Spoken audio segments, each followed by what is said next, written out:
baby. Hi, friend. How are you? Good. How are you?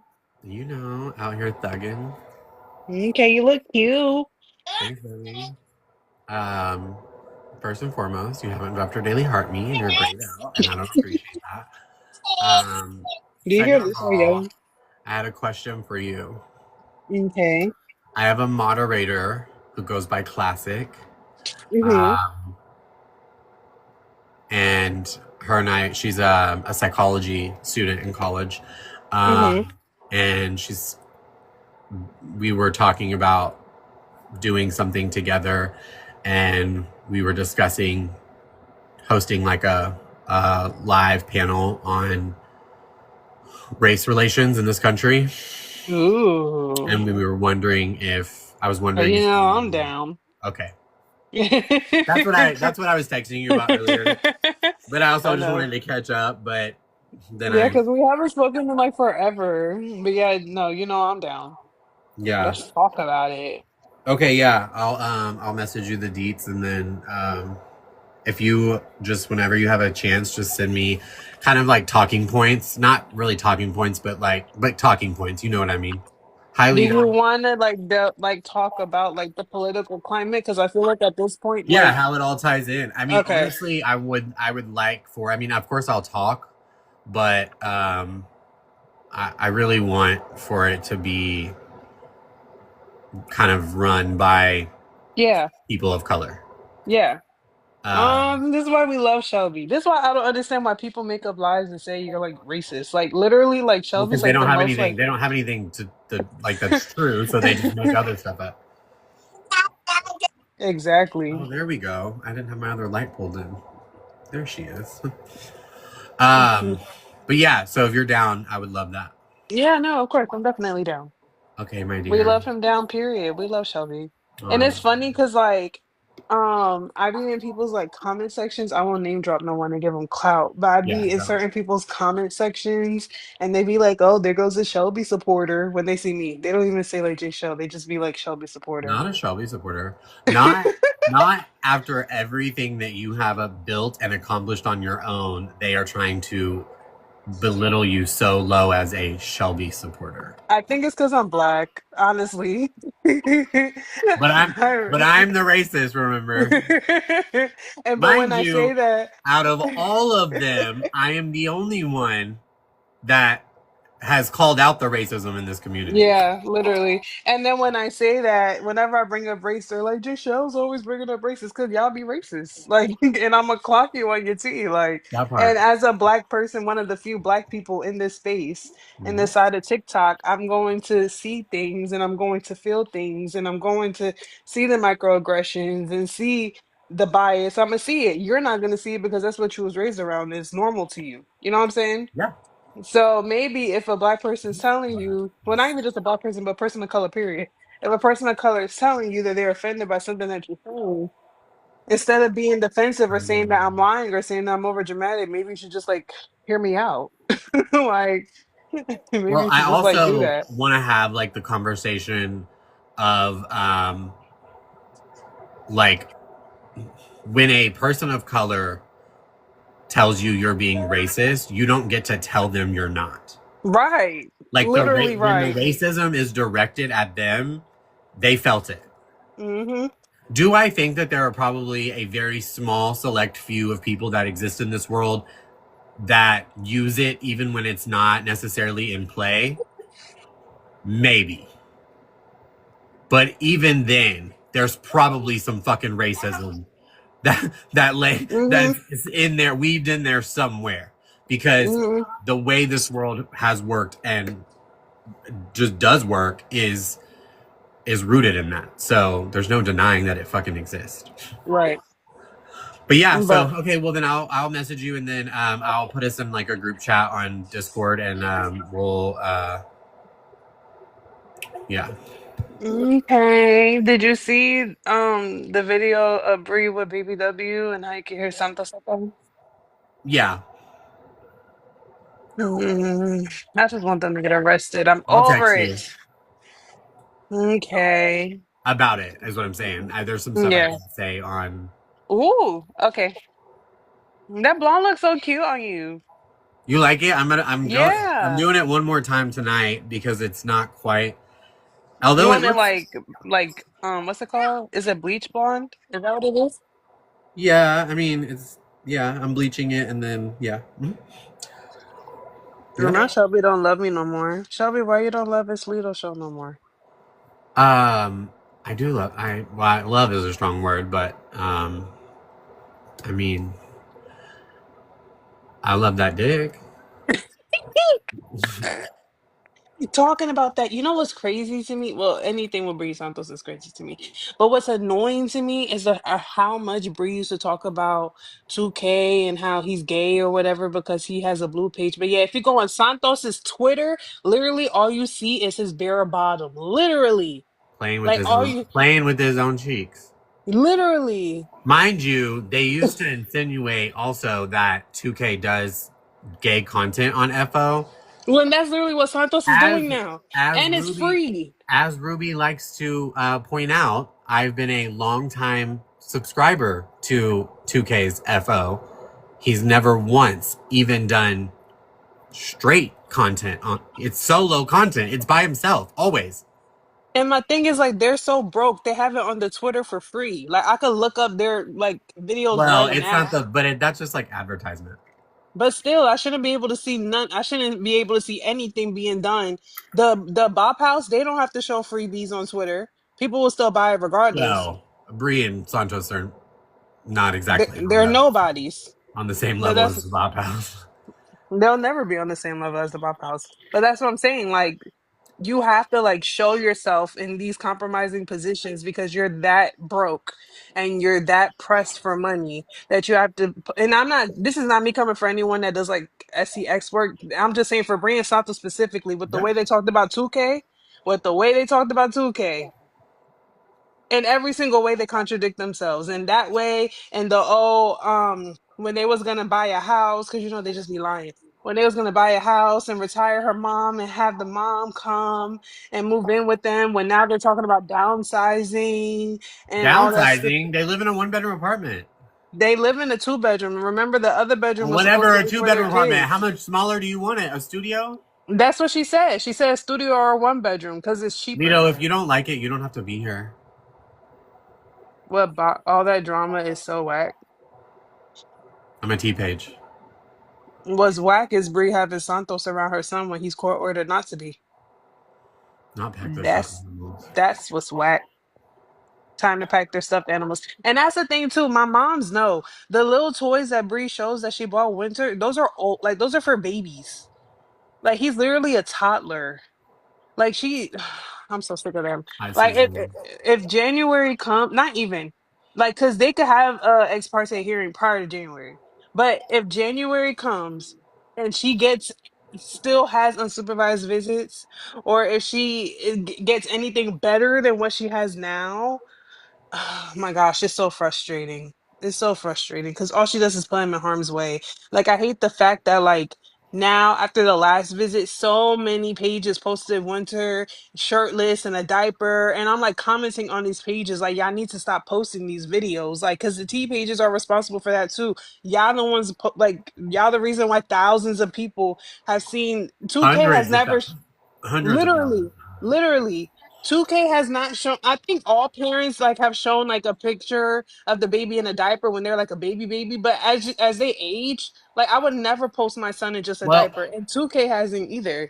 and let's also not pass up, right? We can't just throw out the whole like Bree and Santos themselves, but also surround themselves with predators. Right. Literally on the same page that she is posting FO content. First of all, the fact that they were doing nasty stuff on that bed last night and now Winter's gonna sleep on that bed is disgusting. And that's another thing too. She doesn't even have a packing plate for him. She just has him sleeping on the bed. Like there's so many things as a mother that frustrate me with this girl because like all she does is put her kid in harm's way. She doesn't prepare for him at all because she doesn't care about him.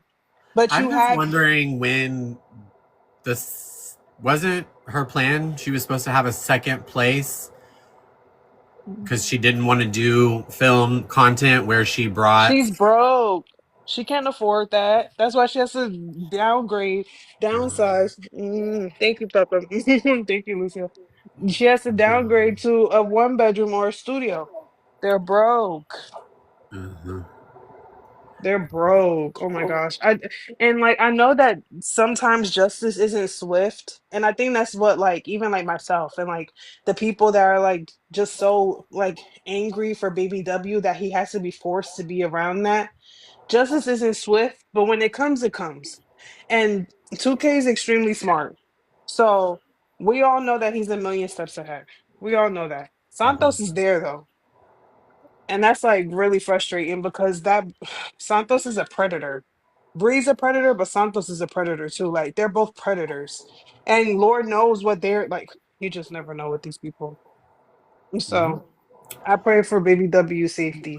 All I'll And, say is things are being handled. okay. Yeah, text me. I'll text you. All right. Bye, friend. I love you so much. Love you. Bye, y'all.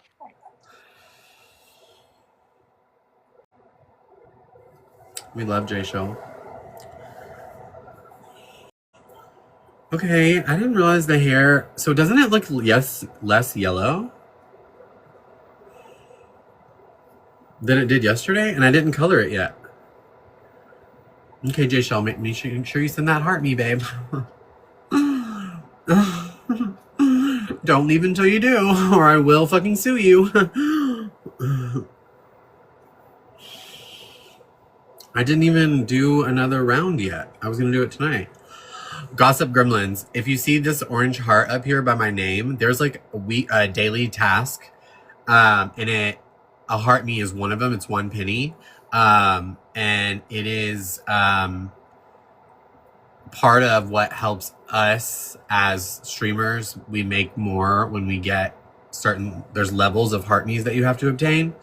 I probably, well, maybe one day, but it's very difficult. Like live pros are able to get to it, but the highest level is 2,000 heart me's to max out your pay. Well, that's one of the things that boost your pay, but thank you, Allie. I appreciate you, my love.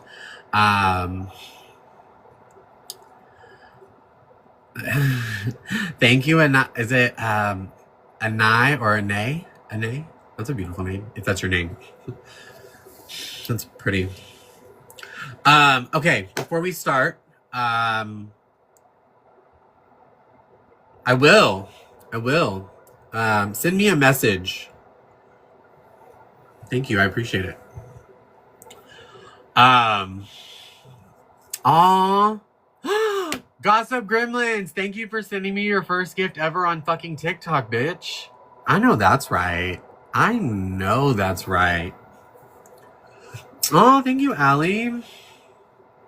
Yes, before we start, we are doing part 2 of the interview with Camilla and McKinley. I'm going to do a live react to that. If you missed last night's part 1, thank you so much, sweetheart. It is uploaded on Me Too. Gossip Gremlins is the one, in case anybody missed it, the one who got up on Santos's live that day when he was doing boxes with all those little dick suckers and clocked his motherfucking tea before they dropped her because they don't like being told the truth. So part 1 is uploaded on my YouTube channel if you want to check that out. From now on, all of my lives will be uploaded to YouTube. So I'm going to start doing my lives in 1.5 hours. It's posted on YouTube, Matthias. And I need everybody to start going to YouTube. I need to start building that platform because I'm getting ready to do less on here. Oh, Allie, do you have Instagram? I had to turn my messaging off on here because too many people were getting real comfortable fucking messaging me every 2 seconds.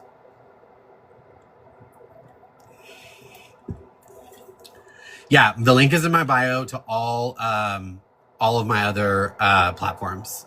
Anay, am I saying your name right? So my Instagram, my favorited, my YouTube.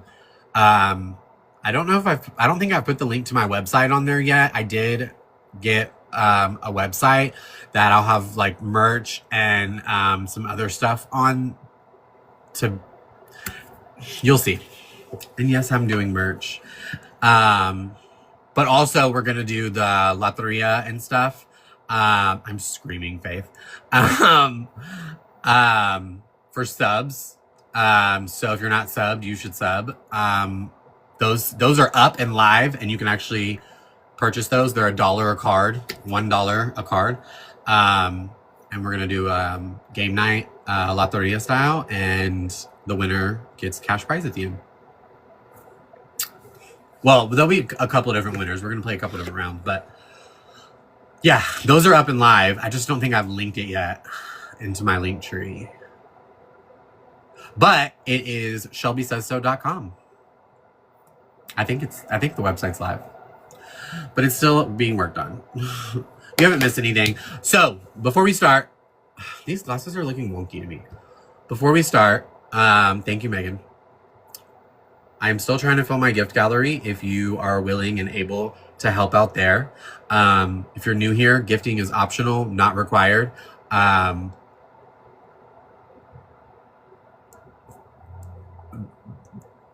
Yeah. And yeah, I always change my live goal in and out. Sorry, my live goal in and out.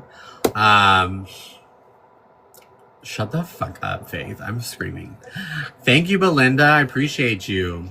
So those are just some things. And then, oh my God. Thank you guys for anybody who put out positive energy yesterday. By the grace of God, my meds popped up ready today at the pharmacy. So, thank you, Jesus. Also, thank you for the populars. Hi, Tina. Everybody drop your daily heart me if you can. And then, like I said, gifting is always optional, not required. Not on here. On favorited, if I don't know who you are, it is, bitch. Hi, Angel. Angel, when are we going to get you on a live? Can you come up here right now? I need to talk to you about something. Christina, you have no lie. You're not a lie. Also, I wanted to... I'm screaming. She said, no way. Why are you so nervous to do that? I wanted to say that I'm going to start referring to my supporters as snowflakes. Because I am an influencer and...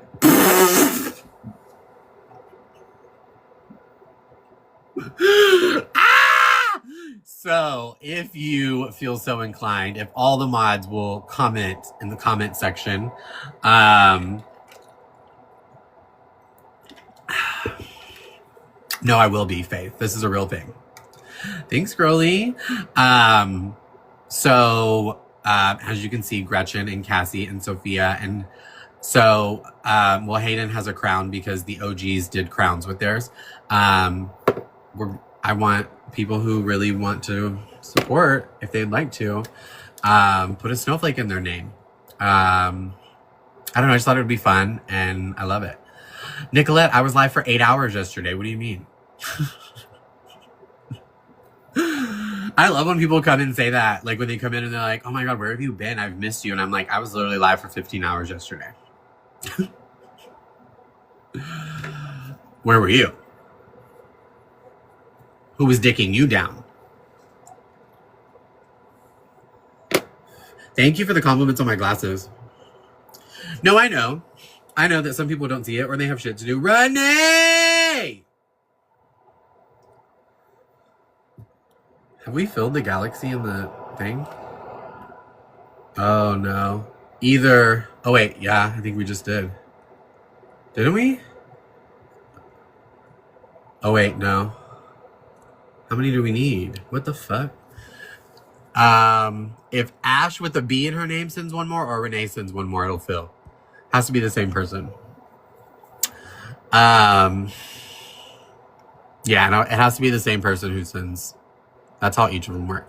We're going to watch part 2 of the interview between Camilla and McKinley. And of course, I'll do a live reaction, which is why I'm dressed a little bit better today because, girl, I was watching back the live from last night and I was like, why did you go on live looking that rough? Hi, Sue. How are you, baby cakes?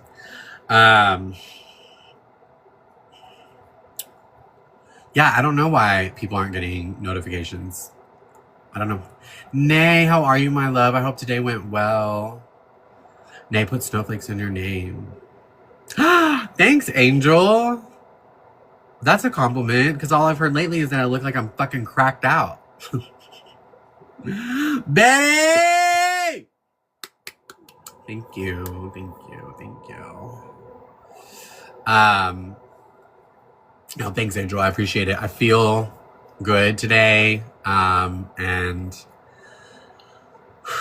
yeah. Am I glowing? I didn't even put my stuff that I was gonna put on. Yeah. So we'll start that when we get to 20,000 taps. I just wanted to let everybody have time to get into the room and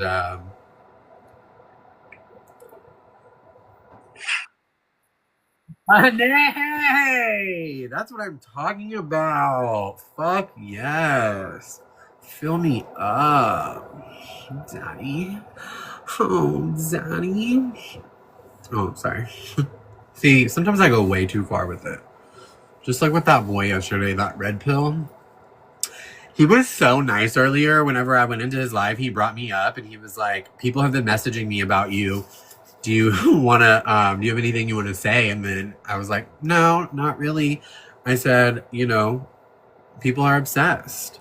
And he totally understood and was like, I said, you're going to get a lot more of that. People are gonna probably reach out to you. They do it with everyone. They're always jealous of everything that I do or obtain because they want it for themselves, which it's not a fucking competition. If you would stop being obsessed with me and okay, Feather Tiara, and fucking do your own thing, then you would also be able to have success. But you're so worried about what Shelby's doing that you can never get anything fucking done.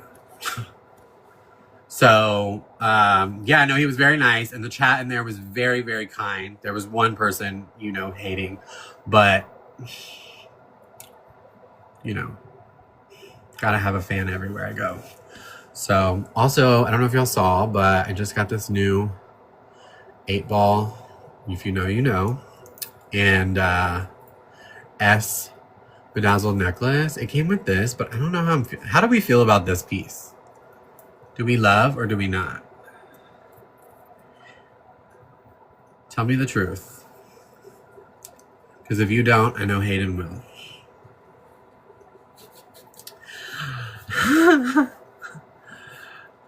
Oh, Hot Mess said no. Well, Hot Mess, you haven't dropped your heart me today. So... nay! The one underneath, it's not part of this. It's this by itself. It's giving a little bit costumey, but I kind of like it. Thank you so much, and I appreciate you. Okay, so 5,000 more taps, and we're gonna go ahead and start the interview with Camilla and McKinley.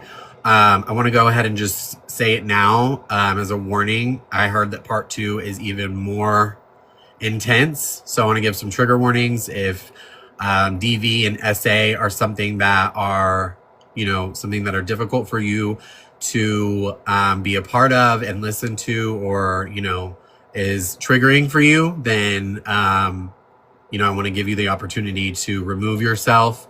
And if you have seen it already, if you know when a part's coming up, if you can just drop it in the chat, that would be really helpful. Yeah,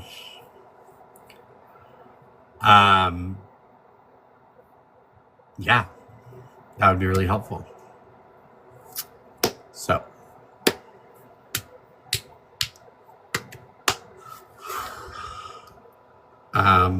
I want everybody to feel as comfortable as they can. So, how was everybody's week? Happy it's Friday. Before we start, oh, you've seen it, Hayden. Hi, Vintage Collect. How are you? What's very confusing, Joe Mama? Ooh, my hair is looking good. How does it look less yellow today? I didn't do anything to it. Haven't recolored it, right? It looked very yellow yesterday. And that's the whole reason we did the whole, I don't know. But, yeah, drop your daily heart news if you can. Like I was saying earlier too about the Loteria thing, we're going to do I didn't wash it. No, same lighting. Haven't changed. Literally haven't changed a single thing. Right? It's looking more blonde. Or no? Am I just crazy?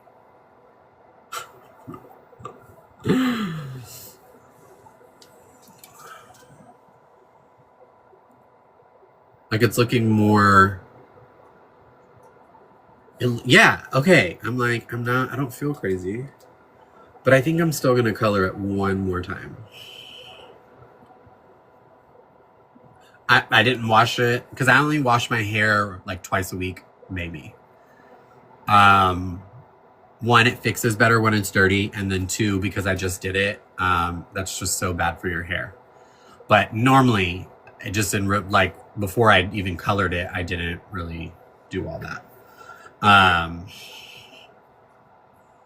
It just wasn't, you know. It's bad to wash your hair that much. So, and my hair just fixes better when it's dirty. Okay.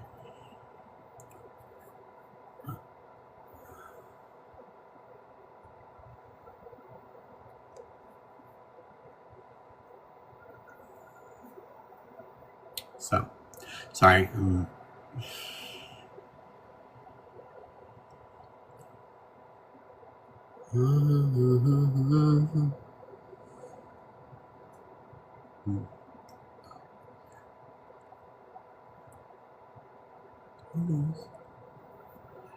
Thank you. I appreciate that. Appreciate it. Appreciate it. Appreciate it.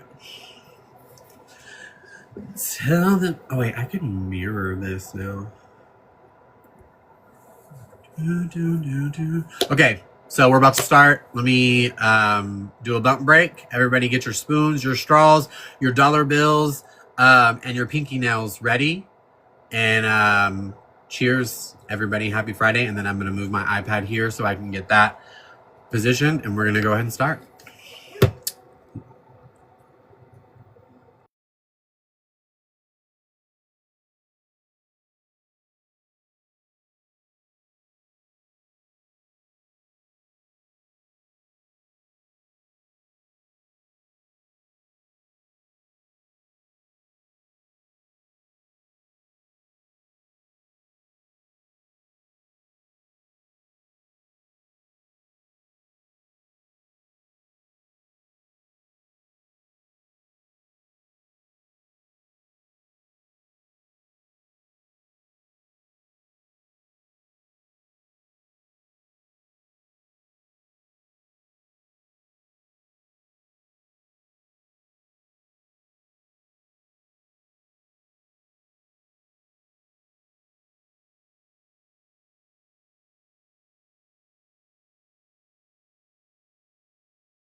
What's your question? Go for it.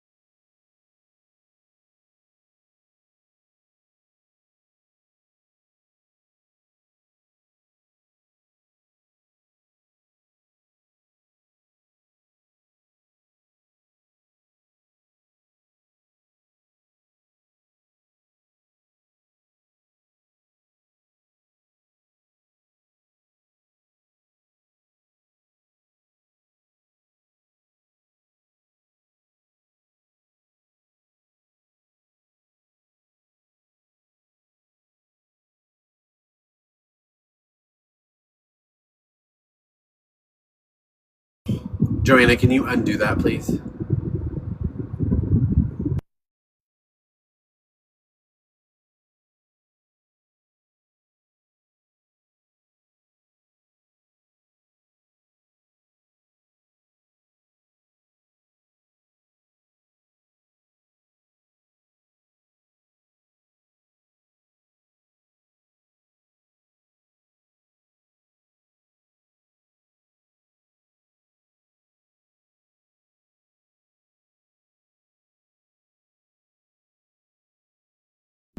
I can respond to them. I'm just doing something right this second. You know?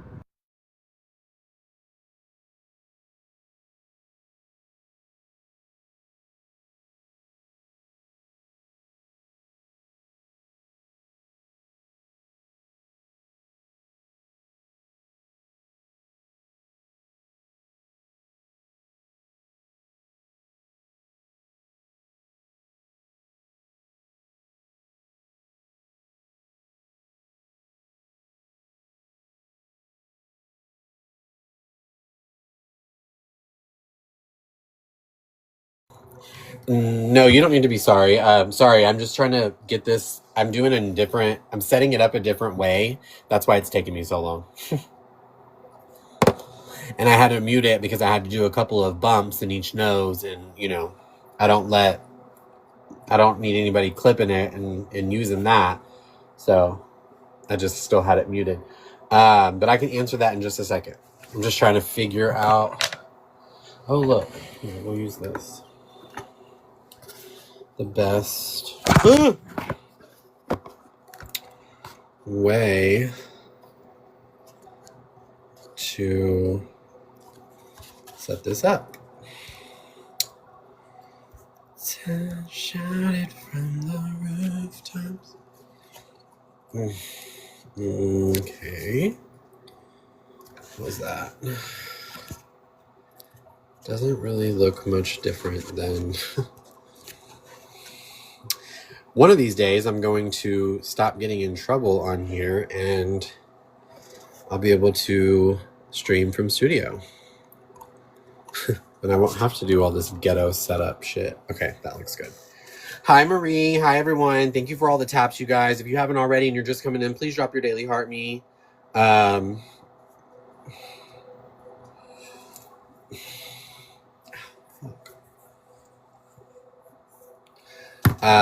And oh, that's one last thing I was going to say. If everybody can do one real quick one time, if you haven't already, hit share live and repost just once each person, please. Heart me, repost, share just one time each, and that'll be good.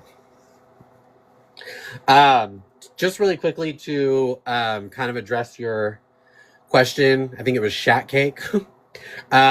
That would be a question that you would have to ask Salty Tequila. I have never once in my life ever had any sort of I don't know, I guess disagreement with, or well, I disagree with quite a few things that she has done, but and does, but I've never had like an or a verbal altercation with her or back and forth with her in any capacity. So I'm not really sure.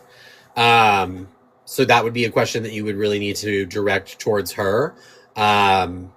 She has, for some reason, taken it upon herself to, you know, start to behave that way. And I find it interesting because as someone who claims to support 2K, she is now constantly in lives with people who actively do not support 2K. And actually, not just don't support 2K, they support Brie Olsen and Santos. And I have proof of that.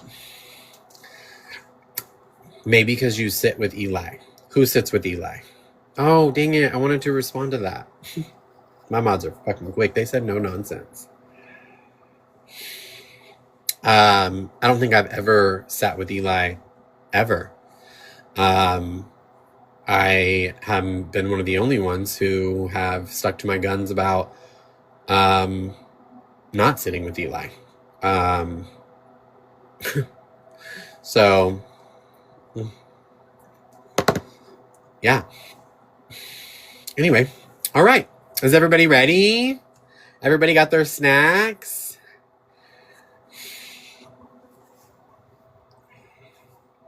Oh, I don't sit alone, honey. I never sit alone.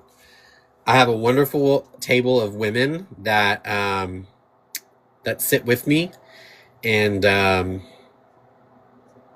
who are the backbone of this entire operation. And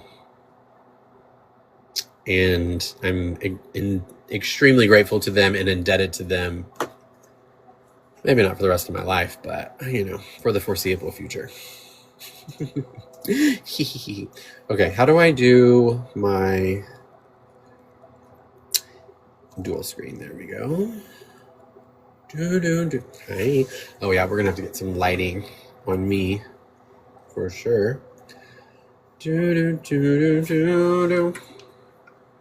trying to make it a little bit darker for the viewing pleasures. Maybe one more box of to stack on. Maybe all three. Maybe all three. Okay, and then boom, and then move my big-headed ass out the way. Okay. Not. I'm screaming at that block. Okay. Cool beans. Much better. Okay. All right, we're ready. So, oh, thank you. I appreciate you. She is beautiful. Here we go. Oh. I realized that the way they did make their money was through OnlyFans, and that was something that I knew that I didn't want to do for myself. I was expecting to walk into, you know, open arms and people excited to see me, and it wasn't that. But within that first week, something horrible happened to me, and I just was like, there's no way that fucking happened to me right now. Like, I don't know what to do. I wanted to go home, and he was just like, no, like, you're amazing, like, I'm so sorry, like, this happened to you, I'm gonna protect you, this will never happen ever again, like, you're safe with me.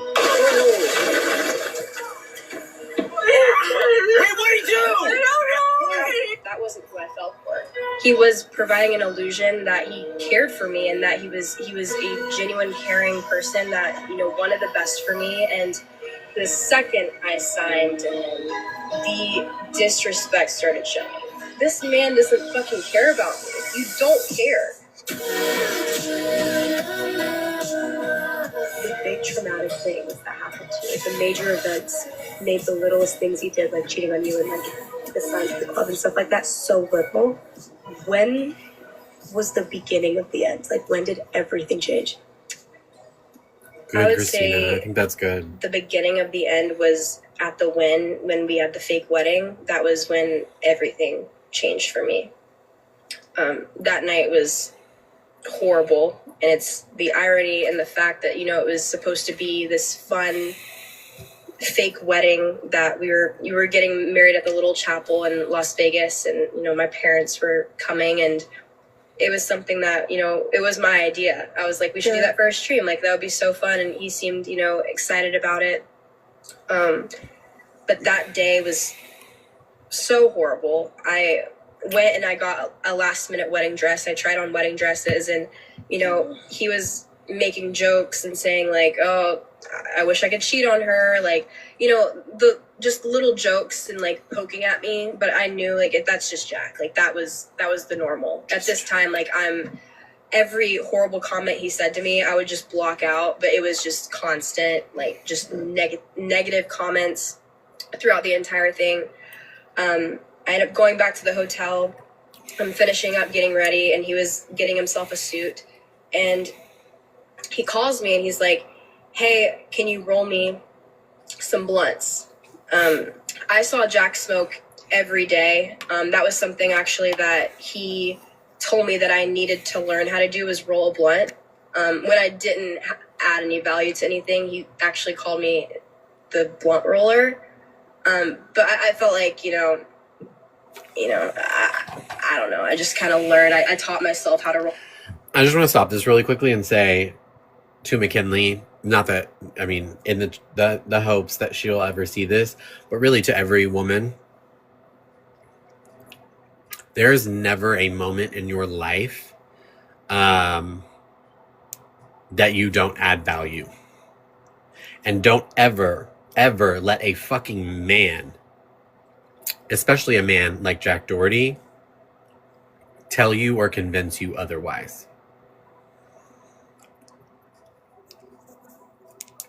When in reality, you were one of the most valuable things sitting in the room. And that is what intimidated him the most. Okay? I'm going to clock that T, tiny dick. And from that day forward, that's what my job was Thank you for the heart post. Roll him an X amount of blunts. So he calls me. We were literally 20 minutes late to the fake wedding. Everyone was there. Stephanie, we are watching the interview that Camilla did with McKinley on her podcast. This is part 2. We watched part 1 last night. If you missed it, it's uploaded on my YouTube channel, link in bio. Oh, that was, you know, at the hotel. It was already there. We were late. And we were on a time crunch. And I told him, I was like, listen, I'm in my wedding dress right now. Like, I just put my makeup on. Like, can it wait? And he was so mad. He was like, whatever. Like, I asked for one fucking thing and you can't even do that. Whatever. And he hung up on me. I was like, okay, well, whatever. I'm not rolling the blunt. He can wait. And I don't want him to be high during this either. We're taking pictures. It's going to be like fun. So I didn't do it. I go downstairs. He was so irritated. He was so mad at me that I didn't roll the blunts. But I was like, he's just going to have to get over it. It's not that deep. Like he can last a few hours. Like it's going to be fine. But that whole car ride, he was telling me, you know, I already want a divorce. You're annoying. I've been making, and I would be like, what do you mean you want a divorce? And he was like, I've been making those jokes all day and it's all of a sudden making you upset. Like, why? You take everything I say seriously. You can't even take a joke. So I stayed silent. I got to a point where I shut down fully, and I wouldn't even like react to what he was saying to me because I can't win. And I realized like, whatever, if he's in this type of mood, like Jack would be in different moods every day, and his mood absolutely, you know, my mood depended on his mood. If Jack was in a good mood, I would be in a good mood. If he was in a bad mood, he would make everyone around him in a bad mood. That's just how he operated. Even with employees, everything. We get to the wedding, and my parents were there. My little brother was there, and they obviously have their opinions on Jack. I try my absolute best to just say, listen, guys, just give him a chance. He's growing. He shows me this complete different side when we're in private that no one sees ever. So I was just like, just please, like, keep my word for it. Like, he's good. He's fine. Again, not super honest with them in the moment. I didn't want them to tell me what I needed to hear. I didn't. Or me. I never did.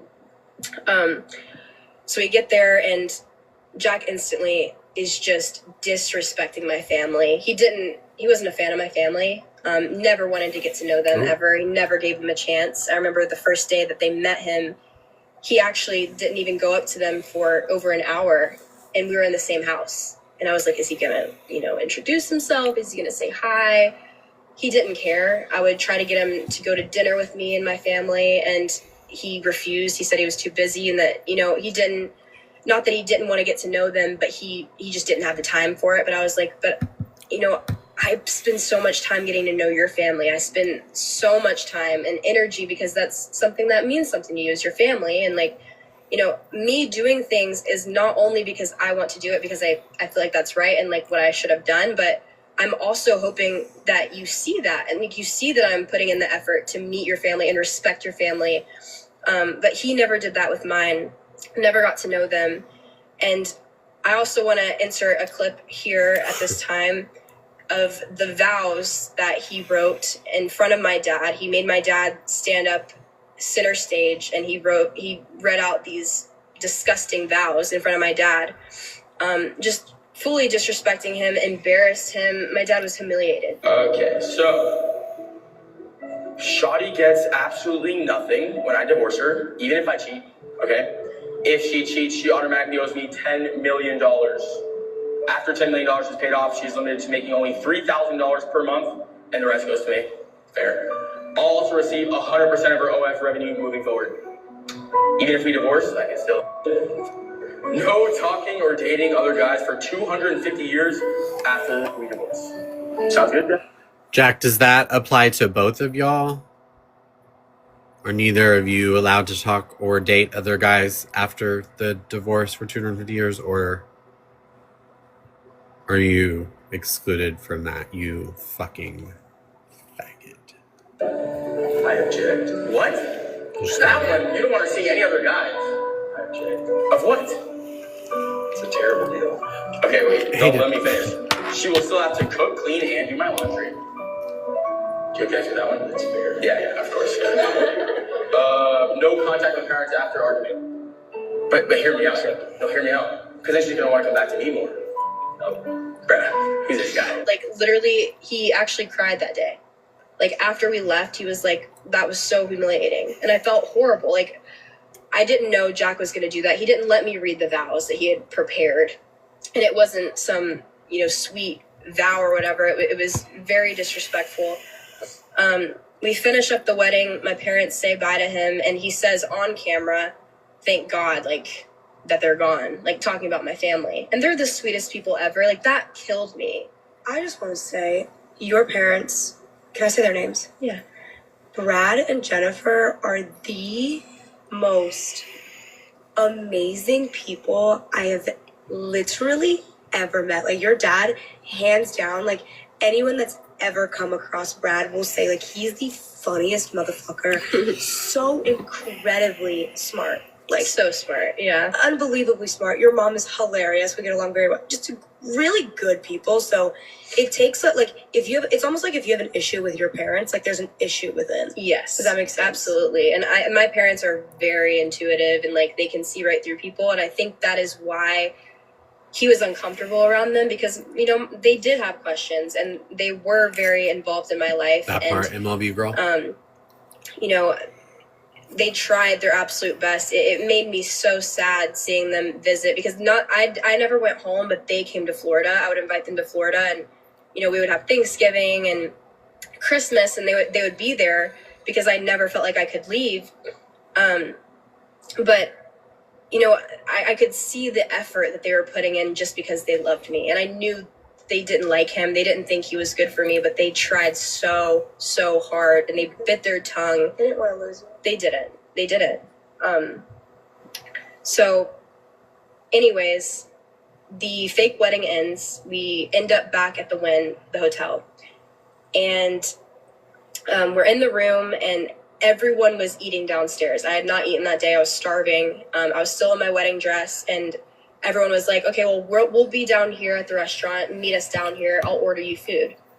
Jack wasn't hungry, of course. He was, he took Adderall that day and every day, but that was something he never got hungry. So eating schedule and like just eating food in general, being with him, I wouldn't even eat. So I was starving this day. That's why he's built like a fucking 12-year-old. I told him, I was like, hey, I think I'm going to go downstairs and, you know, my food's there. They're waiting for me, like all of our friends. He's malnourished. He was like, can you roll me a blunt real quick? And I was like, Jack, I'm starving. Like, please. He's fully capable of doing this, by the way. Like he's able to do it as well.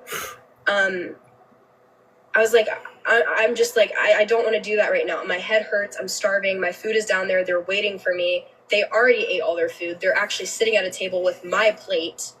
I just wanted to get downstairs. And he was like, you know what? I don't give a fuck. You go down there. I don't give a fuck. Whatever. You do what you want to do. You're lazy as fuck. You're useless. You do nothing to help me in life. Go fuck yourself. And I was like, Jack, like, okay, I'll roll you one. Like, I'll do it. Like, I'll do it right now. And he's like, no, whatever. Just fuck off. Go. He's like, I don't give a fuck. So I was like, okay. I sat there. I was waiting for him to finish because I was just like, okay, I'll wait for him because he's clearly upset at me going down there without him. He rolls it. We get into the elevator. And as we're in the elevator, he looks at me and he's like, see, this is why I would never marry you. And my heart broke. I was like, why would... Two things. One,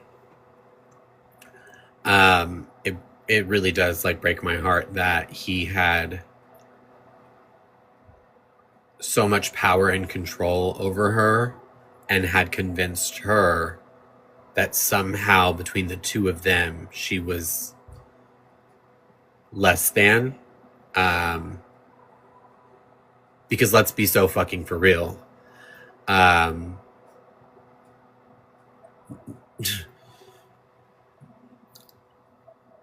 In your wildest dreams, Jack Doherty, you could never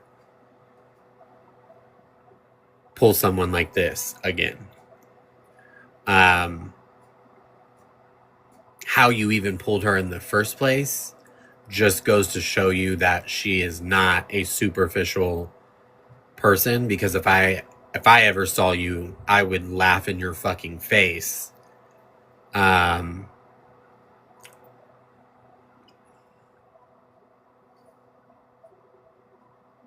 If you ever like tried to hit on me, you have to be one of the most ugly fucking little pipsqueaks I think I've ever seen in my entire life. The second part though is there is a bigger conversation, I think, to be had about how domestic violence and emotional manipulation and abuse works and plays such a huge role in, especially, I'm not limiting it to, but especially in heterosexual relationships. And how men like Jack Doherty, little boys like Jack Doherty,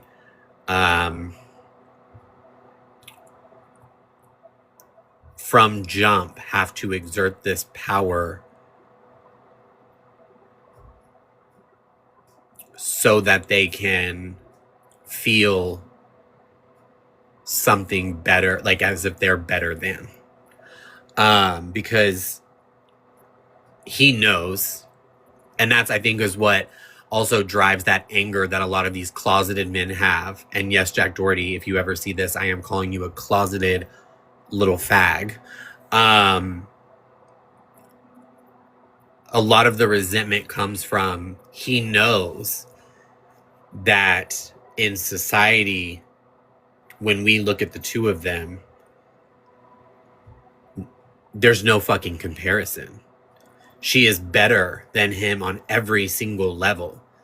I don't really care about the physicality part, but let's be so fucking for real. You were standing next to a fucking supermodel. But just as a educated, compassionate, loving human being with real morals and real values and real ethics, you can't even fucking come close. She has a beautiful soul. You are ugly on the outside, just as you are ugly on the inside. And that is what made you feel so inferior and made you so angry and fueled that resentment and hatred toward her and why you behave the way that you do towards women.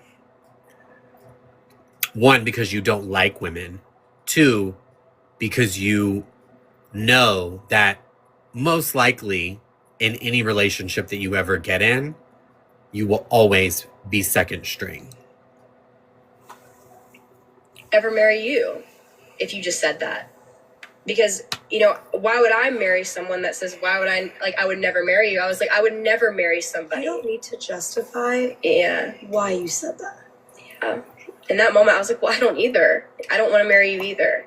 I'm surprised you didn't look at him and say, fuck you, I wouldn't marry your ass either. I should have, yeah. You don't need to sit here and explain, like, well, I said that to him because he said that. I know, babe. Yeah. I know. And you had every right, every single right to say that. Yeah. Well, that made him extremely upset. He was mad. He was so furious at me for saying that. I had never seen him that mad in my life. What do you mean? We were in the elevator. I said that. And then I walked out of the elevator to get to the restaurant, and he closed the doors and like went back up to the room. And I was like, there's no way he's like actually mad at me for saying exactly what he had just said to me. I was like, this doesn't make any sense. I texted him, and we were texting. Should I read it? Yeah, you can read it. This is November 15th. This was the day that all this happened. This is as soon as I got out of the elevator and I sat down. Oh, that's my sister's birthday. I was just in this restaurant with a wedding dress on. People were looking at me and saying congratulations. We were like laughing about it because everyone thought it was real. And now I'm sitting out of my wedding dress by myself at a dinner table crying. And people that just had saw me in a wedding dress are like looking at me like, is this real? Like, what's going on? But I was sitting by myself. I ordered food for myself. And I texted him. I said, maybe you're just frustrated today, but the way you've been talking to me makes me feel awful. I've been nothing but positive today. But again, it's turned around on me for only reacting to the way you speak to me. I'm sitting by myself in this restaurant almost in tears. He goes, I don't even know what to say. I'm just so tired of this shit. I said, Jack, what did I do though? He said, you're always just in a bad mood and it affects me. I said, no, I'm not. In what ways? He goes, I could ask you to roll a blunt and your whole mood changes for 30 minutes or it has to turn into a fight. You don't do anything to make my life easier. I said, wow, all right, Jack. He says, I have to beg or just not ask so it doesn't cause a fight. I said, you don't though. You asked me if I could grind up weed and I said I already did because it was all we had. He said, not even about that, just giving an example. I said, I wasn't even mad when I said I was going to go downstairs and eat my food. And he said, even on the TikToks we were filming, you were crashing out with me over nothing and the casino night. Mind you, I don't know what he means by crash out. This is top tier fucking gaslighting. And projection. The way he is literally describing his own behavior is fucking insane to me. But the reason that men like him do this is because it's a power move, right? It is I do everything that I can to make your life easier and to make you happy, and you do nothing for me. You add no value to my life. You do nothing to help me, nothing to make my life easier. And it then makes that person, because they care about that person, do even fucking more. Jack Doherty, you are a fucking low-life, small dick piece of fucking garbage. I'd never have crashed out on him, and I don't know. I don't even know if you have the capability to. Do you crash out? I don't, and crashing out on his head was me crying. That was me crashing out. He would hate to see my crush out. Right. I said, I didn't crash Camilla. out, Jack. What do you mean? He said, I'm just constantly trying to figure out ways to keep you happy. He said, bruh, your whole mood flipped before you could even sit down. He said, fuck these stupid texts. Come up and talk. This is getting nowhere. I said, I'm waiting for my food. I just wish you would come downstairs. He said, nah, you said you wouldn't marry me. So why would I be with you? I said, Jack, you literally said this is why I don't want to get married, and I matched your energy. I agree. Why would I marry someone that says that to me? It's always in retaliation to something you say to me. I want to marry you. That's all I've ever wanted. I want to be with you and only you. He didn't answer that. So I finish eating. I go upstairs, and as soon as I open the door, you know, I make eye contact with Jack, and he's just like, "I'm so sick of you." Forgot to Like, mute. I'm genuinely sorry, so y'all. sick and tired of this shit. Like I was almost, you know, apologizing to him because I was like, "This is it. Like he's breaking up with me right now. I don't know what I did or like what happened," but he was basically saying, "You make my life so much harder. I can't believe you would say that you wouldn't marry me." And I was like, "Jack, I can't understand why you're mad at me for this when you said it to me. I don't know what else I would have said. Do you want me to just be like, okay?" Like, I don't know what the perfect response was to you saying that to me. There was no He was good like, "I was response. obviously kidding." And I was like, "But you said it though, and you weren't kidding." He made me constantly question my own reality. Like what I face and the things that he would do never happened. And I felt like I was going insane. I was like, I would never have said that to you if you didn't say that to me. Like I'm just trying to defend myself. There's a perfect word to describe this person, but I am not certified to diagnose this guy. So those types of people will always flip the script and make you feel insane.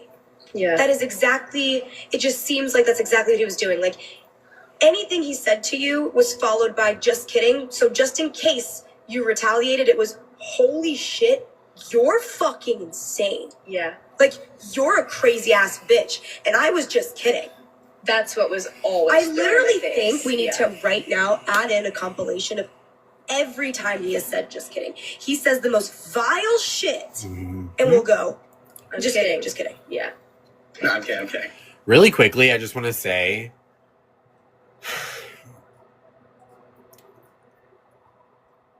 I think the best thing that could have ever happened for Camilla and her career is for her to start doing this. I think she is by far one of the most talented, intelligent, understanding, compassionate influencers who's ever decided to start a podcast, and a podcast kind of designed around doing this. Her ability to interview while simultaneously making it feel for the person there that she's interviewing and for the viewer like it's a conversation amongst friends. That's art. Like that takes skill. Not everybody is capable of doing that, and I just think that she deserves her flowers in that because she's truly, truly very fucking good at it. Not only that, I am so interested in her like educational background, because she is so fucking intelligent. So fucking intelligent, man. Yeah. Anyway, I just wanted to say that. No, I'm kidding. I'm kidding. No, I'm kidding. No, I'm kidding. No, I'm kidding. Sorry, guys. Sorry. I'm kidding, bro. You're so hot. Sorry. No, I'm kidding. No, I'm kidding. I'm kidding, bro. No, I'm kidding. Shut up. I'm kidding, bro. I just don't want her talking. No, I'm kidding. This is Shawty. Fuck your friend. She a hoe. No, I'm kidding. I'm kidding. Yeah, you don't care. I'm kidding. I was joking. That was such a fucking joke. Come on. I never know when it stops. Like, look how he's that built. is him. He says his truth and how he feels, and he says, "I'm kidding though."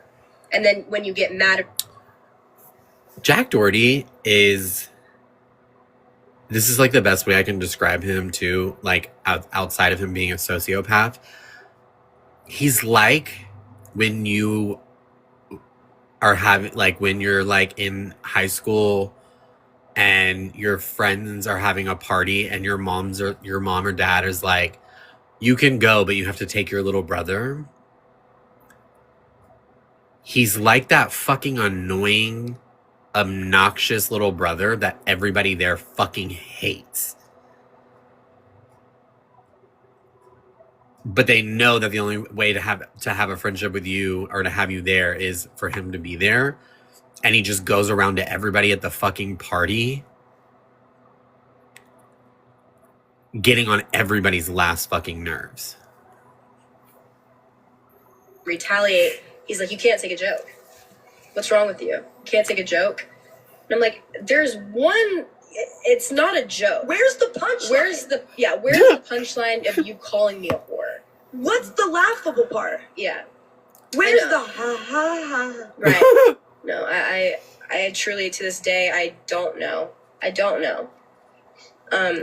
so sorry. So continue. But that night, when I was back in the hotel room, he changed his entire persona. I don't know what happened and what the flip was and what made him act that way, but he was screaming at me, bloody murder. Like, when I tell you his face was red, neck veins bulging out of his fucking neck, telling me... You've never seen this before? Never before, never. And mind you, like, this is the same person that would be like, I can't even imagine yelling at you. I can't imagine having any issues with you and fighting with you or anything. So, you know, as he's saying these things to me, the most degrading and most disgusting, vile things you could possibly say to someone, especially your girlfriend, I was just taking everything. I wasn't even retaliating or saying anything back. He was just going and calling me all types of names, like a whore, and saying he should have never given me a chance because I've ruined his life. I apparently ruined the relationship between you and him. I ruined the relationship between him and the other girls. He only cares about me, and him prioritizing me has ruined his life, and I'm useless, and I'm lazy. And he should have never given me a chance because I'm so much of a whore. Like, that is what he was telling me. And I'm still trying to figure out what I did. What happened? And why did you react this way? Like, what did I do? So I'm so confused. I'm bawling my eyes out crying. And I was sitting on the edge of the bed. He would do this thing where he would get so mad and then he would run out the door, say, I'm going to go fuck some bad bitches. Like, fuck you. And then he would slam the door, walk out. And I would just be bawling my eyes out, crying, like, I don't know what to do. I don't know how to talk to him. Everything I'm saying, he interrupts me. He yells over me. I couldn't even get 2 words in. I was just so confused. Yeah, Jess. He walks back in, and at this point, I'm not speaking whatsoever. I've realized, you know, everything I have said has actually snowballed and it's made everything worse. So, like, when I would have a rebuttal or, like, defending myself, he would create this other, I guess, narrative in his head and fully twist what I said and fight with me over that. So I was like, I'm just creating issues at this point with what I'm saying, so I'm going to end it and just be quiet. So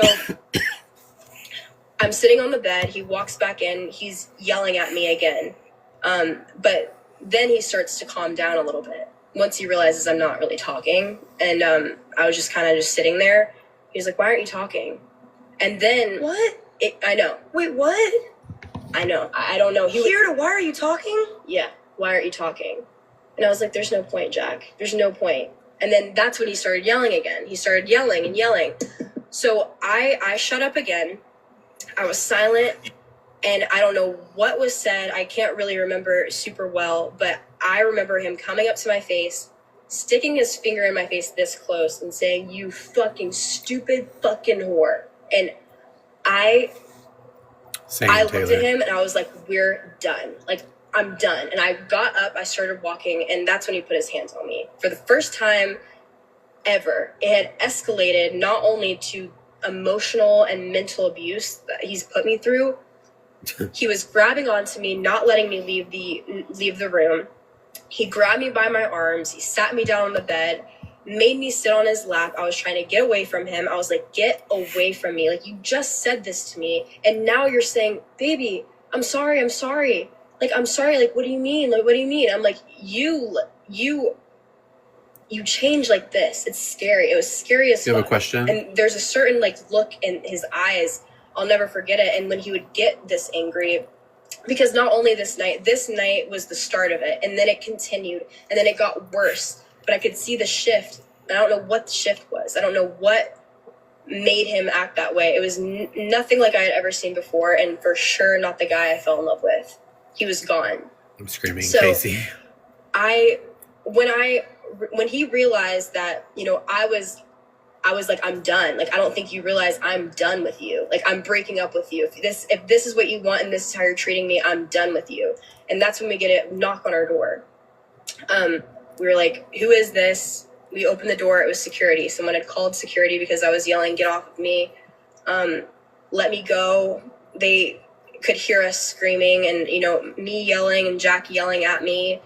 And they came in, they instantly separated us, and he was really, really scared of that. He didn't want us to be separated. He was like, get the fuck out of my room. He was disrespecting the workers there. He was disrespecting the security guards.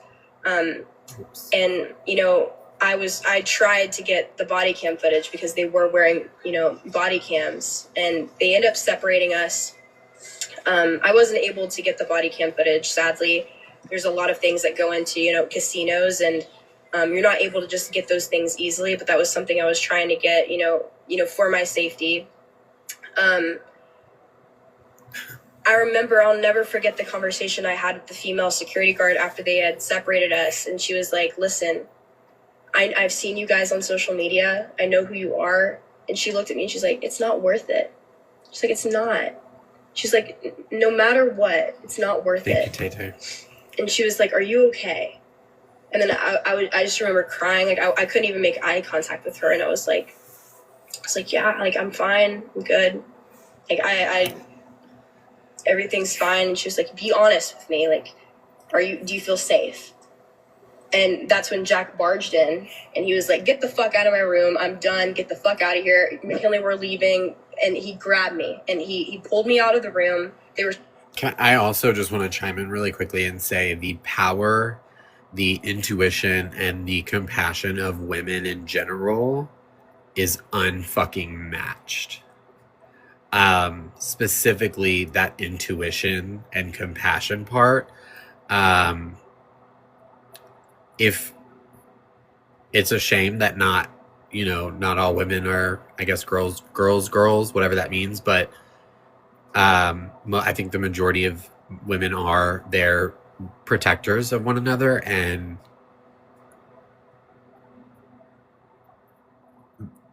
it is an innate ability that that women have, that most men, the majority of men, just do not possess.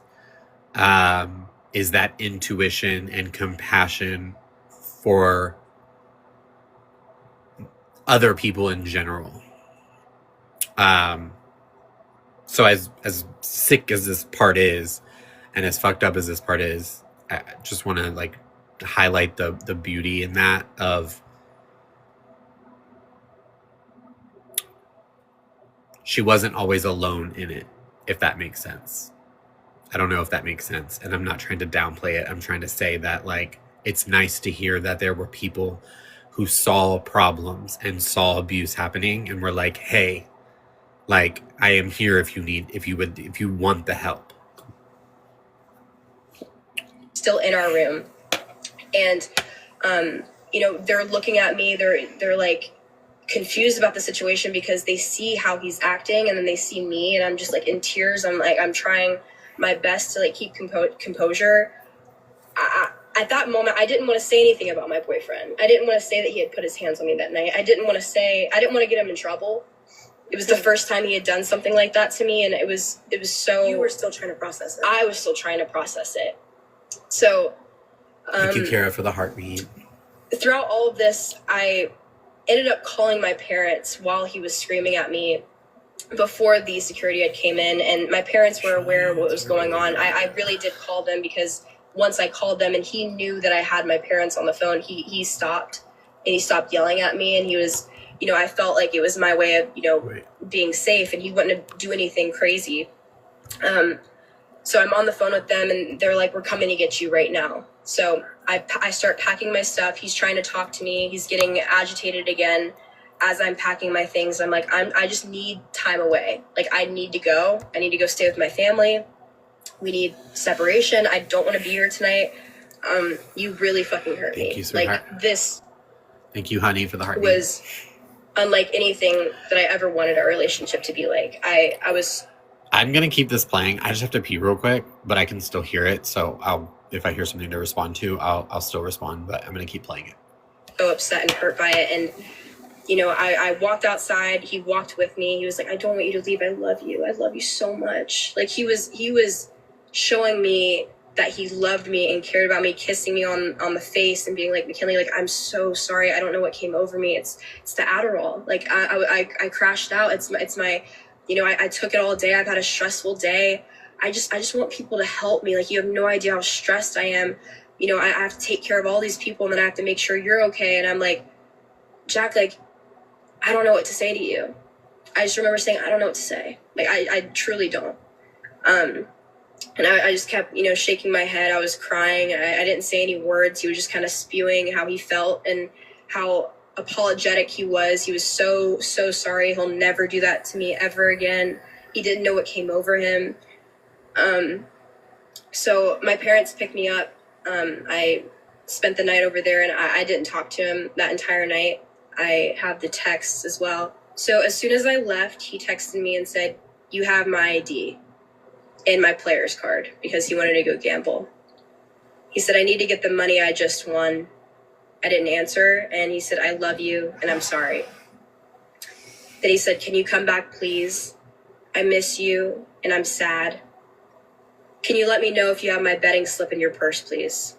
I need to know ASAP so the maids know if they went through it or not. It's like he completely forgot about what had just happened. You're asking me to check for something of yours in my purse. Like, I didn't answer any of that. He said, why aren't you answering me at all? McKinley, I'm going back to the hotel. Can you please come? I still didn't answer. The next day, this is at 5:14 a.m. He texted me and he said, I can't believe you can't just answer me. Like, why you got to do this? I know you're reading all these and it breaks my heart that my own girlfriend can't text me back. Like, how do you expect me to sleep when you've just been ignoring me since you left? And then he said, hello. And then he sent me this picture of us at our wedding, fake wedding. And then I texted him. I said, last night drained so much of my energy and I know I distanced myself, but I really just needed time. I really just wish you were more patient with me. I always, no matter what anyone says, have the purest and best intentions. I just clearly never showed that in your eyes. I've always showed up for you. I've put my feelings aside constantly. I've loved you when you're down, make sure you're always taken care of. And I'm told that I actually apparently did way more damage than good and ruined your life, even though I know I've always showed up for you, Jack. Not because of anything else other than the fact that I fell in love with you for a reason, beyond what you think. He said, please just come back. I'm so sad. Are my lights flashing?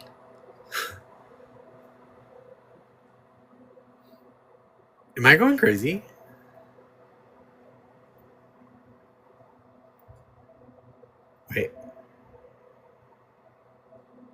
Wait.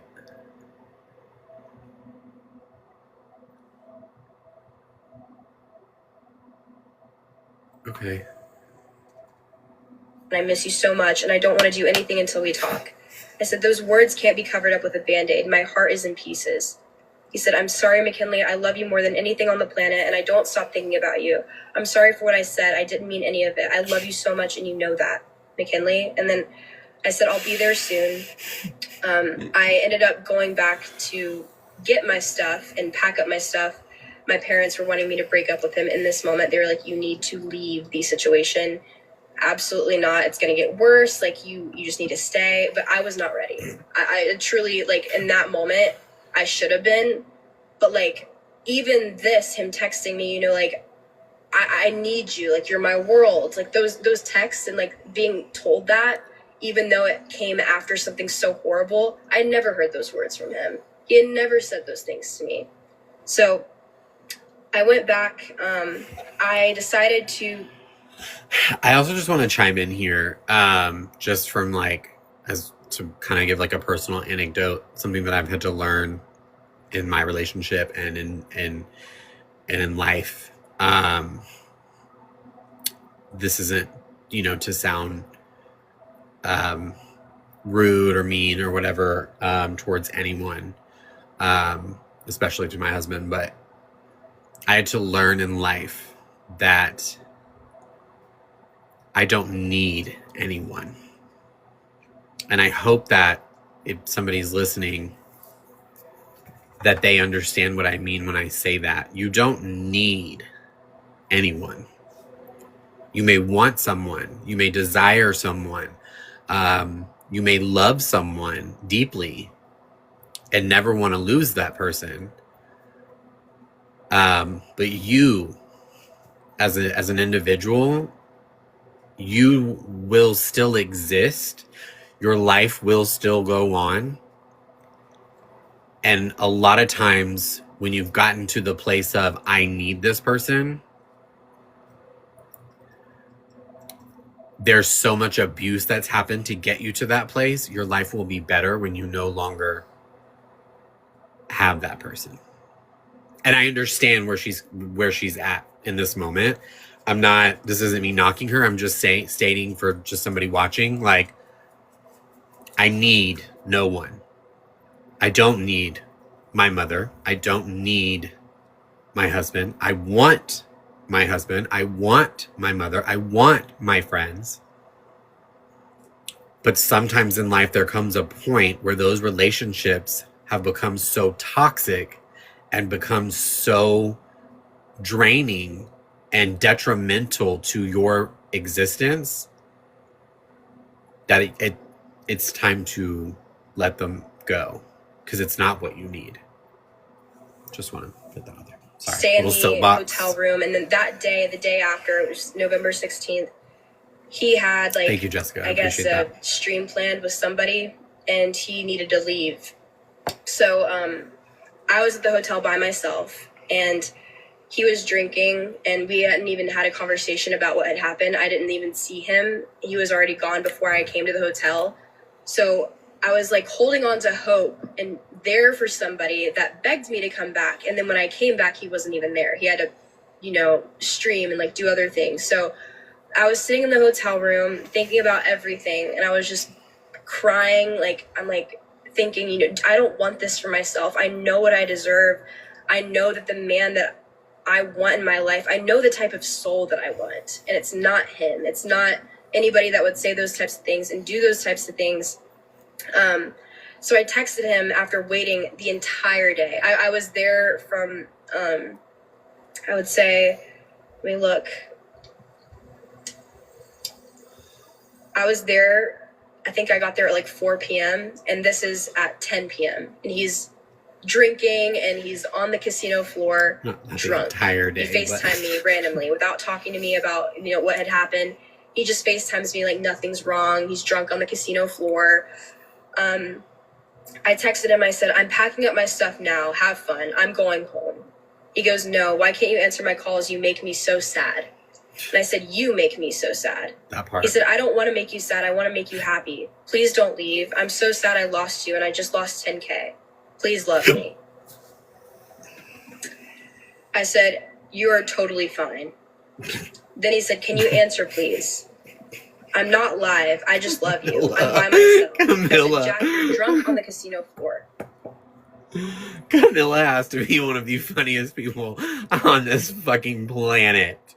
I swear to God, she is like me in female form, I feel like sometimes. Because we're way too opinionated and expressive. You want to see it again? Just watch it.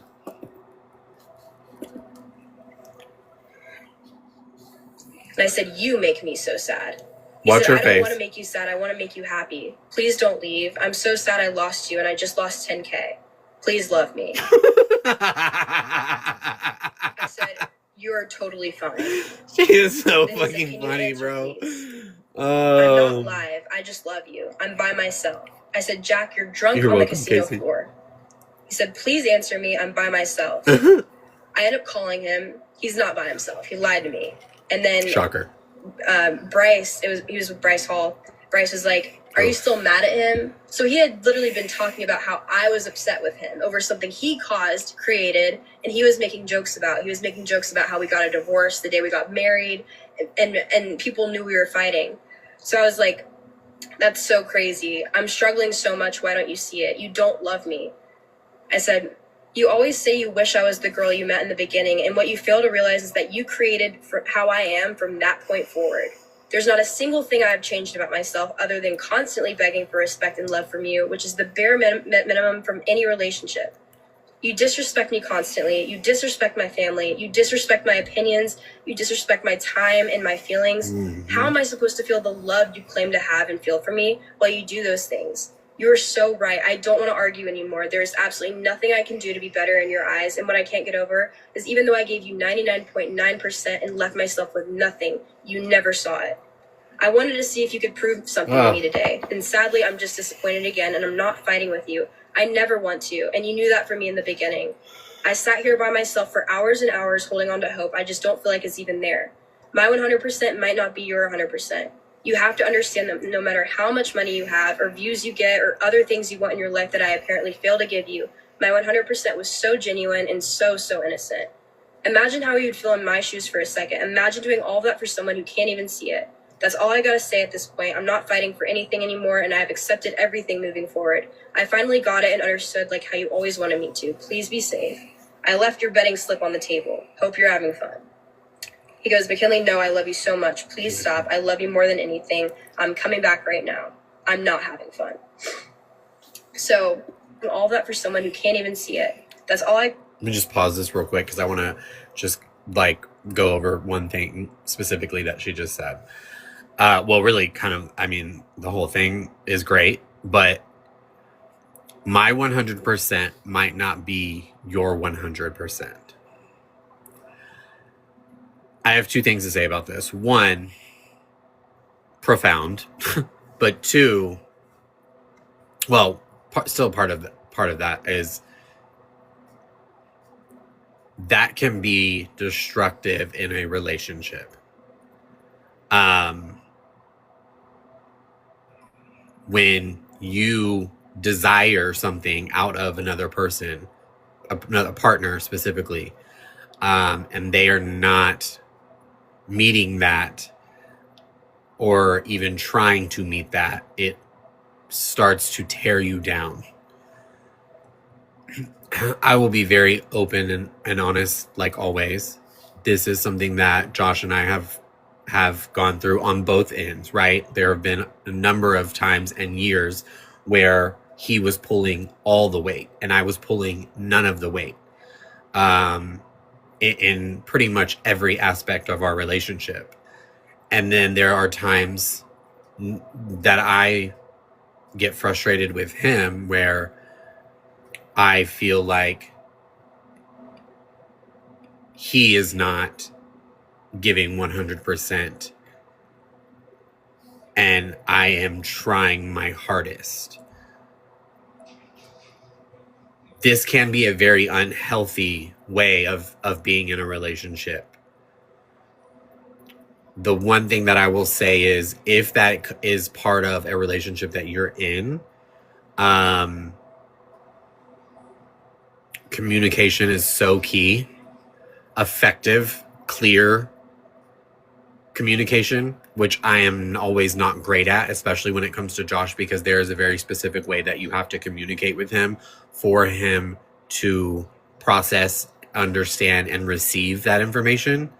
And because, like y'all have seen, I'm a very aggressive and sometimes loud individual. That is not how he receives information. And especially as of lately, probably over the last couple of months, there has been a lot of times where we have had these blow up arguments because I feel like I am trying my hardest, especially when it comes to this. And all I would like for him to be is supportive. Sometimes it's important to take a step back and understand and remember the person that you are in a relationship with and their way of support. Their way of support is not always going to meet the standard or the desire of support that you want or need. You have to decide whether or not it is important enough, I guess, to make that like a thing that bothers you and eats at you, or to just kind of come to terms with, this is who I'm with. For me, I feel both things a lot of times. I feel like this is the person that I married. 99% of him has pretty much stayed the same throughout our entire marriage. He has probably experienced, I don't know, 20 to 30 different versions of me. Because one, I'm batshit crazy, which he's also batshit crazy, but I am batshit crazy, and also drugs didn't help, and where we were at in our lives didn't help.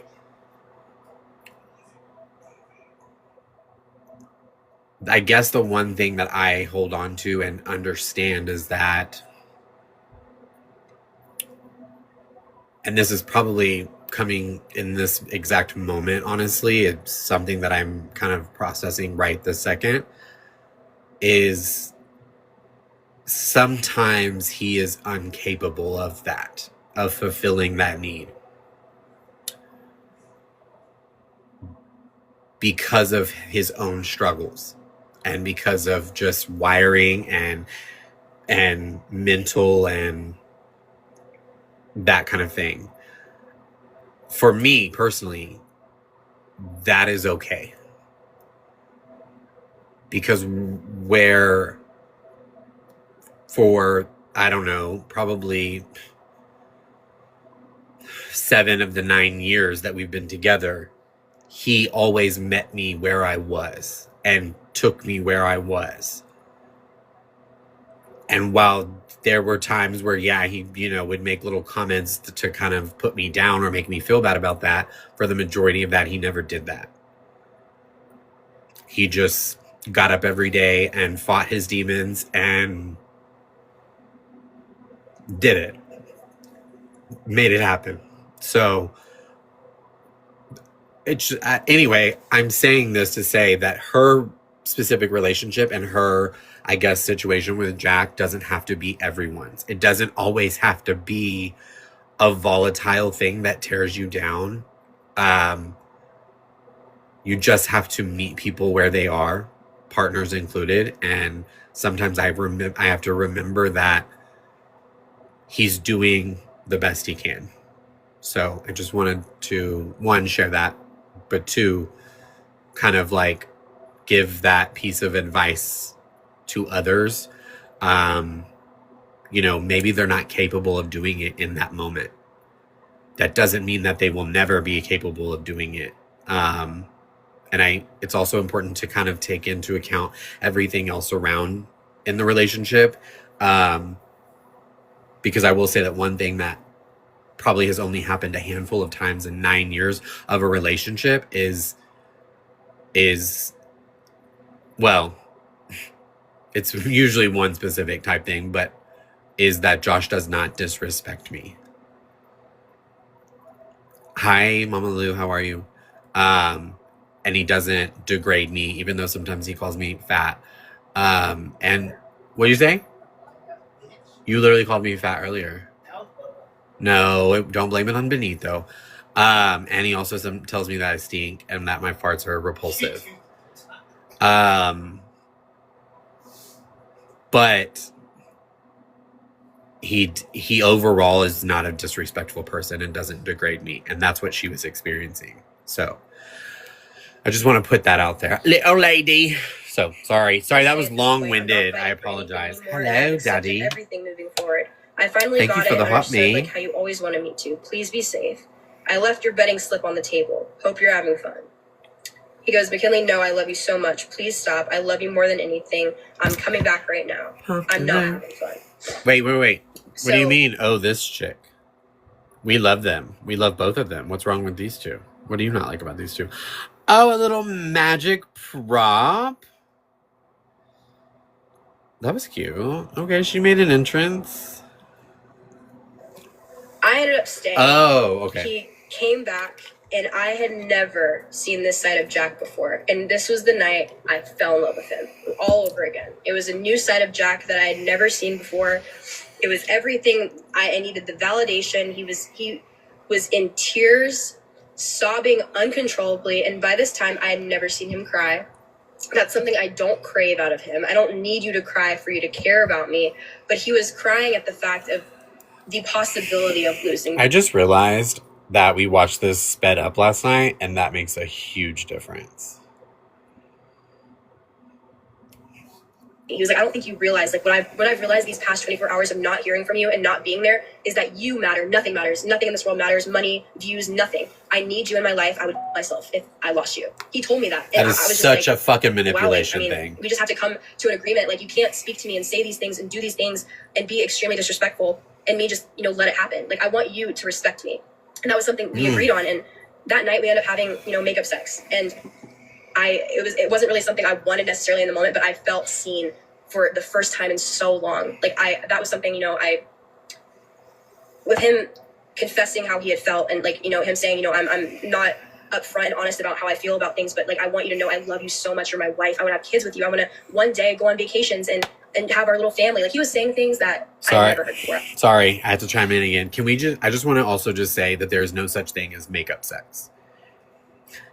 That is something that is designed by the partner who doesn't love you or care about you, specifically in heterosexual relationships, because a lot of men know that sex is a very important thing to them. It's more than just the physicality of it. It is a very kind of, for a lot of women, it is a very, intimate and emotional bond that happens. And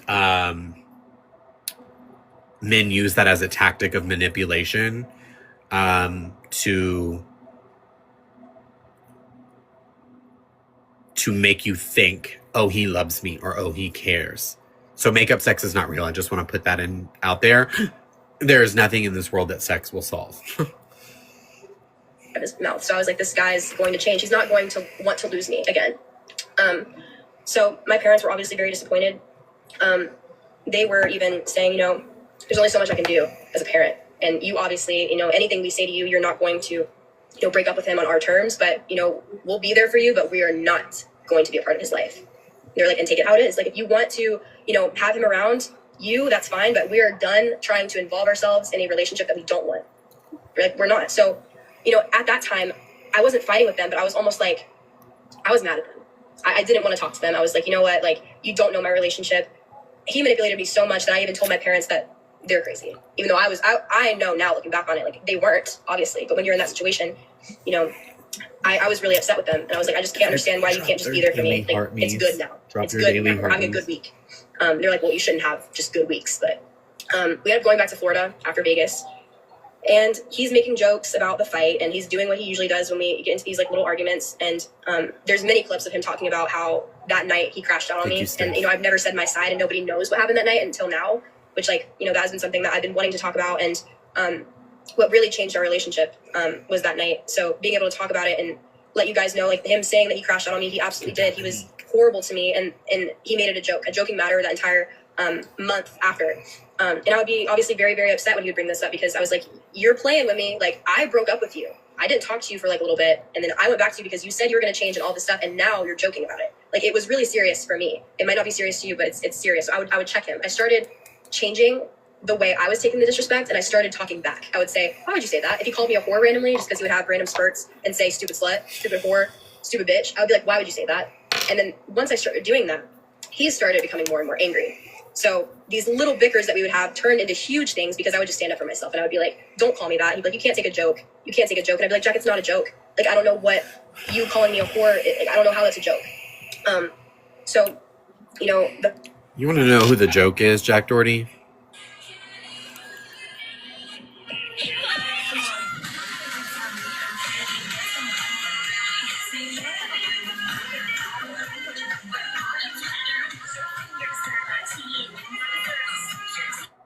You are, you little fucking homosexual. fighting continues. It's even over just like little random things. He's constantly telling me how useless I am, how lazy I am.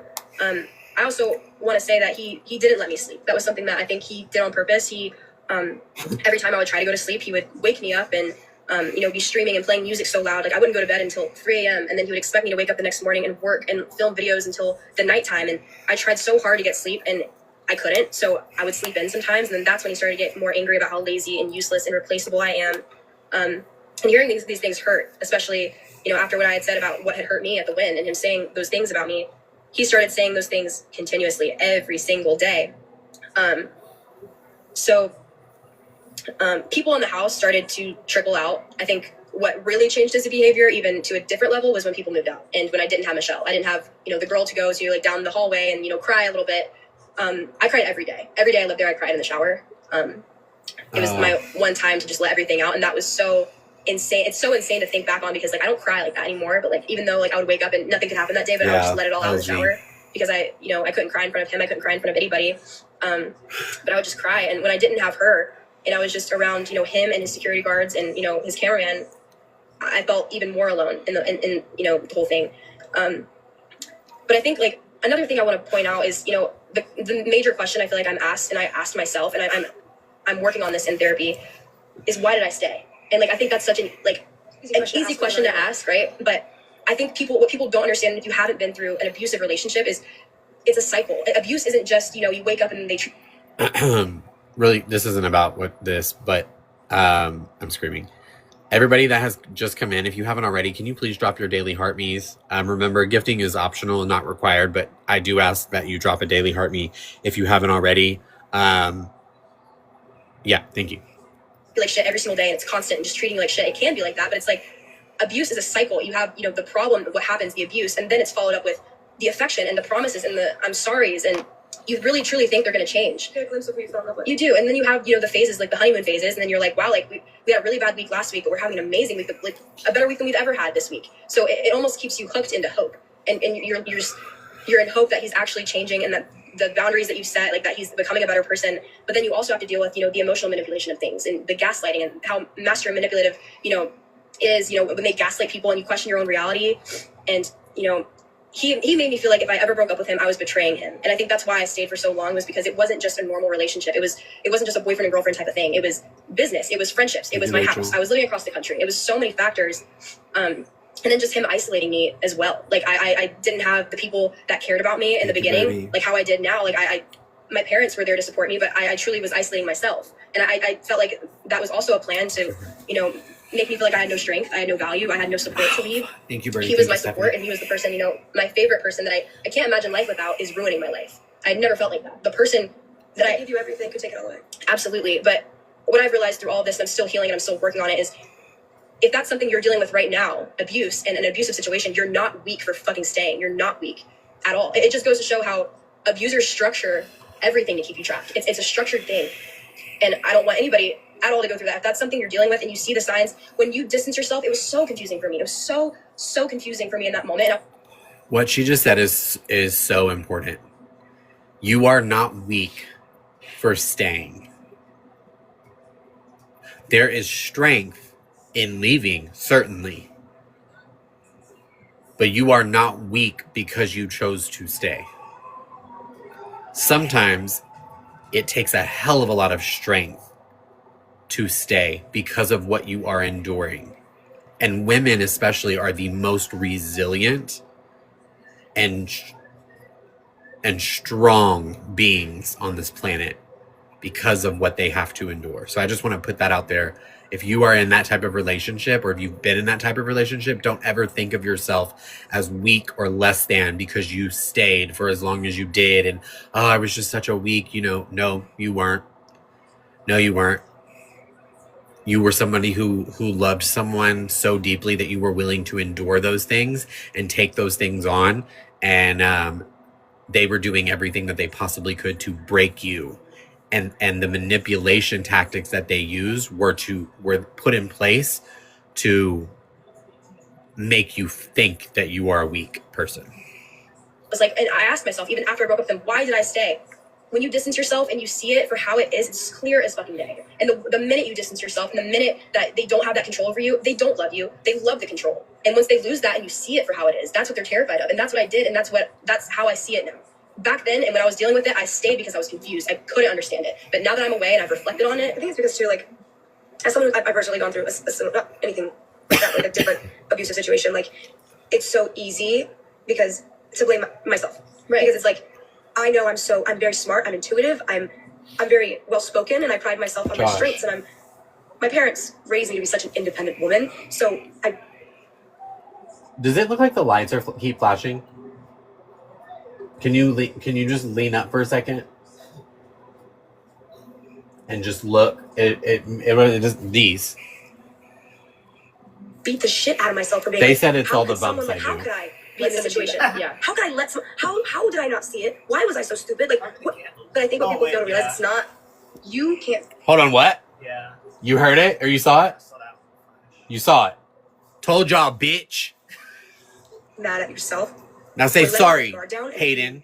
Just genuinely falling in love with the process of what that looks It's been like. doing it the whole There's time. you're Don't not play dumb. with me. You're not stupid. Nothing's wrong with I you. need to do a bump. Like,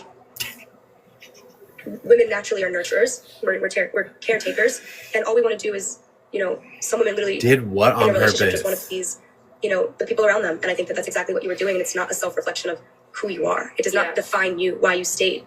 Right. And I think a lot of women go through that. I mean, it was me. I was in that situation too. I beat myself up. I was like, I'm not that dumb. I don't know what happened and how it became that, but like how we're both saying, I think it's not a sign of weakness. If you're not dumb, I'm still figuring it out to this day. I'm still figuring it out. So I think, I was holding on to something that didn't exist. But I don't know. I'm almost thankful that everything happened, because I wouldn't have this much wisdom. I wouldn't know. Like, now I can see, the slight and little things that people can do to gain the control over you. And like, now knowing that and like navigating that, like I'm so glad I know that now. But you're not alone. If this is something, it could be a guy doing it or it could be a girl doing it. Abuse is, it's not, there's no gender. And anyone that treats you that way and does that to you, they don't love you.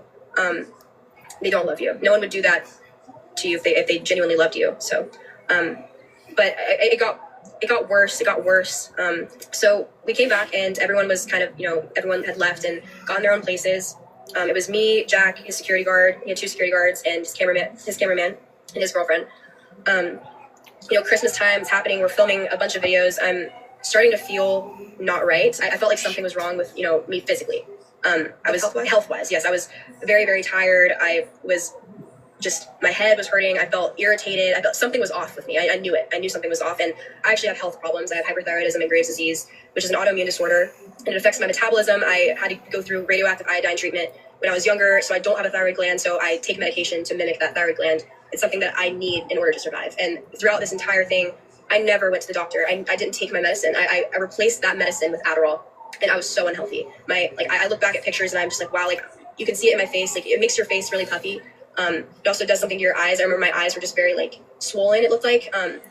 Obviously at the time I didn't notice anything was wrong with me, but my parents did notice it. They were like, I really hope you're taking care of yourself. You need to go to the doctor.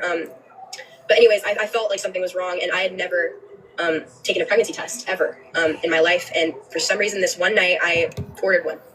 I ordered the pregnancy test. I took it and I set it aside. I'm like, you know what? I don't think this is why I feel this way. I'm really hoping it's not. I wasn't expecting anything, and it was positive. And in that moment, I realized, thank you for the populars. Not only, I wasn't preparing myself for this, but with where we're at in our relationship and how I feel and like how he treats me, like that's all that came to my mind. It was no happy thought at all. But I was terrified, and I had another pregnancy test, and I was like, surely to goodness, it was a false one. Like, let me take another one. I took another one and instantly positive. I was like, wow, like it's real. Like this is real. My life is over. Like that's all I was thinking. I was like, my life is done. Like I don't know what I'm gonna do. My parents are going to kill me.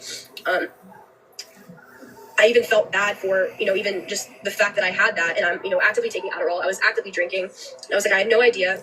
I go downstairs. Thank you, Betty. Jack is outside, and I was like, Jack, I need to talk to you. And I told him, and he didn't seem surprised whatsoever. He was like, W. He literally was excited over the fact that we were going to make the most money we've ever made in our lives. It wasn't because he was excited to have a baby with me and have a family and start a new era of our life. It was, oh my gosh, we're going to start a family YouTube channel and you're going to make so much money when you're pregnant and you have a pregnant belly. And I remember looking at him and I was like, Jack, you do not realize if this is happening, I'm done. I'm not doing OnlyFans. I'm not doing that. And I don't want to be on social media, and we need to change our lives. Like, here we are, we're living in this house. There's drugs. There's random people coming into our house all the time. It's not safe. What he does for a living, like he streams, he's always in chaos. I was like, there needs to be some sort of lifestyle change. Like, I don't know if you're ready for that. And he was like, it doesn't have to be a lifestyle change. Like, people have babies when they're broke. Like, we're good. Like, we're going to make so much more money when we have a baby. So, he's excited about it. I'm still terrified, but in this moment, I'm like, okay, well, I guess I'm going to have it. Like, there's really nothing I can do about it. He seems excited. So I was like, well, maybe I'll see a different side of him and he'll step up. And like, this will be the time I actually see Jack become a man and like respect me. And maybe this is the answer. The day after, he ends up going to the club and he was, making jokes about how he wanted to cheat on me. And now that I'm pregnant and can't do anything, that this is his time to get another bitch pregnant. That way he can keep me and keep her and just have me be there because no one would fuck with me if I had Jack Doherty's baby. That's what he would say to me. So while he's saying these things to me and I'm already, going through how I feel about the situation already, I'm like, this is a horrible situation to be in. He's trapping me. He's literally to my face telling me that as soon as I have a baby, he's going to move on from me and try to have a baby with somebody else. And I'm just there. So again, I don't want to believe this. I know he's making these jokes, but there's truth to all of his jokes. He ends up going to the club and, I went with him. I obviously wasn't drinking. I wasn't doing anything, but all of my friends were drinking. All of my friends were. And they were like, Miguel, you're going to take a shot? And I was like, no, I'm not drinking tonight. And that was like, I couldn't tell him in the moment. I didn't want to tell anybody. We get into the car, and as soon as we get into the car, he sparks up a blunt. And I'm sitting right next to him, and he's blowing smoke into my face, like weed smoke. And I looked at him, and I couldn't say anything in a car full of people, but I looked at him, and I was like, are you fucking kidding me? Like, here I am, your pregnant girlfriend, and you think it's funny to blow smoke into my face. So I was already upset at that. We ended up getting to the club.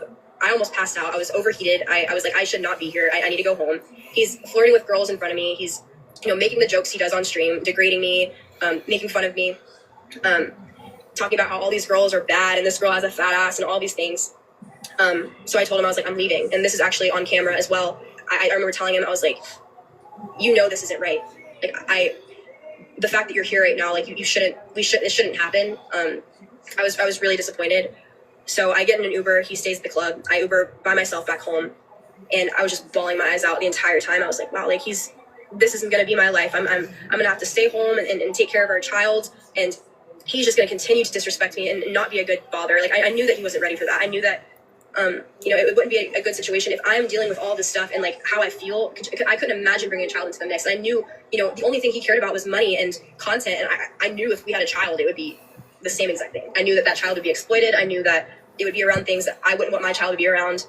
It just didn't line up. So I walk into the house. And as soon as I open the door, I break down sobbing. I'm hyperventilating, crying, and I walk up the stairs and I realized I saw, I didn't know anyone was home at the time, but I saw his close friend.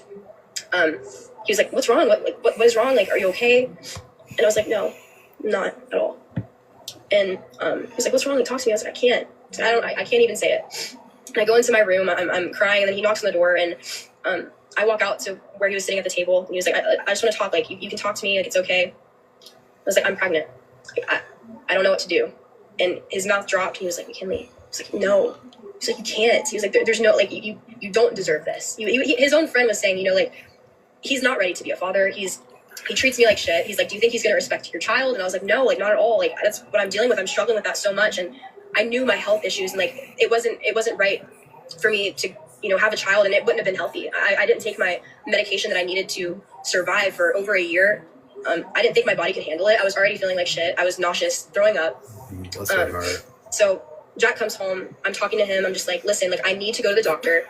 I need to figure out if, this baby is healthy. I need to figure out if I'm healthy. We need to actually talk about a plan, because we need a plan. Like, it's not just, oh, I'm going to have this baby and then we're just going to see how it goes. Like, it's like that child is like, your 100% is for their entire life. Like, you have to take them to school. You have to make sure they're fed. You have to make sure they're taken care of. It's an entire job. So when I'm a mother, I always knew when I'm a mom, like, my job is to be a mom. Like, I want to be a mother. And he knew that about me too. I always said, like, I want a family that have Christmas and Thanksgiving and like a healthy family dynamic, because that's what I was raised with. I loved how me and my family had so much fun during holidays, and I always craved that and wanted that. So I tell him, I'm like, I need to go to the doctor and figure this out. He's like, I don't know what you have to figure out, but like, I guess you just don't want to be with me. Like, I guess you just like don't love me enough to have a baby. And I was like, it's not that at all, Jack. I was like, I just want you to change. We've had these conversations and nothing is changing, and it's actually getting worse. And I feel like shit. I don't feel healthy.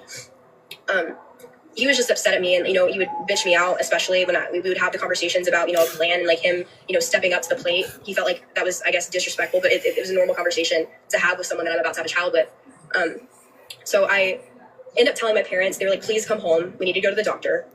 I told him that I was going home and I would really love for him to come with me, but he ended up booking a trip to Utah and skiing and, you know, planning that trip with you and you guys. And the saddest part is that nobody knew what was going on. I do want to say, like, yeah, absolutely not a single clue. In fact, like when me and Owen got to Utah, we just, obviously I was like, where's McKinley? Like me and Julia, everyone we were with, I was like, where the fuck is McKinley? And I think he told me, he was like, she's going through some family stuff right now. Like she's back in Vegas. I'm going to go see her after this trip. And so I thought about texting. I don't know if I think I did text you. I was like, hey, you did. I hope you're okay. I love you and I miss you. I want to see you. And I think your response was like, I love you too. I miss you. But I had no idea. Yeah. And nobody did. And he made it look like he wasn't going through anything. And, you know, that was such a crazy time in our lives. I was just like, how can he even think of going to go ski and getting upset at me for not wanting to ski right now? Like he was like, you don't want to ski? Like, you don't want to, you know, go have fun? I'm like, Jack, no. Like I just found this out. I'm still figuring everything out. I don't feel good. So I ended up going by myself. Jack goes to Utah and he wasn't going to come to Vegas at all until, you know, I came to terms with the fact that it wasn't right to have the child. And that's something I live with to this day. It's I don't want anyone to go through that. It was horrible.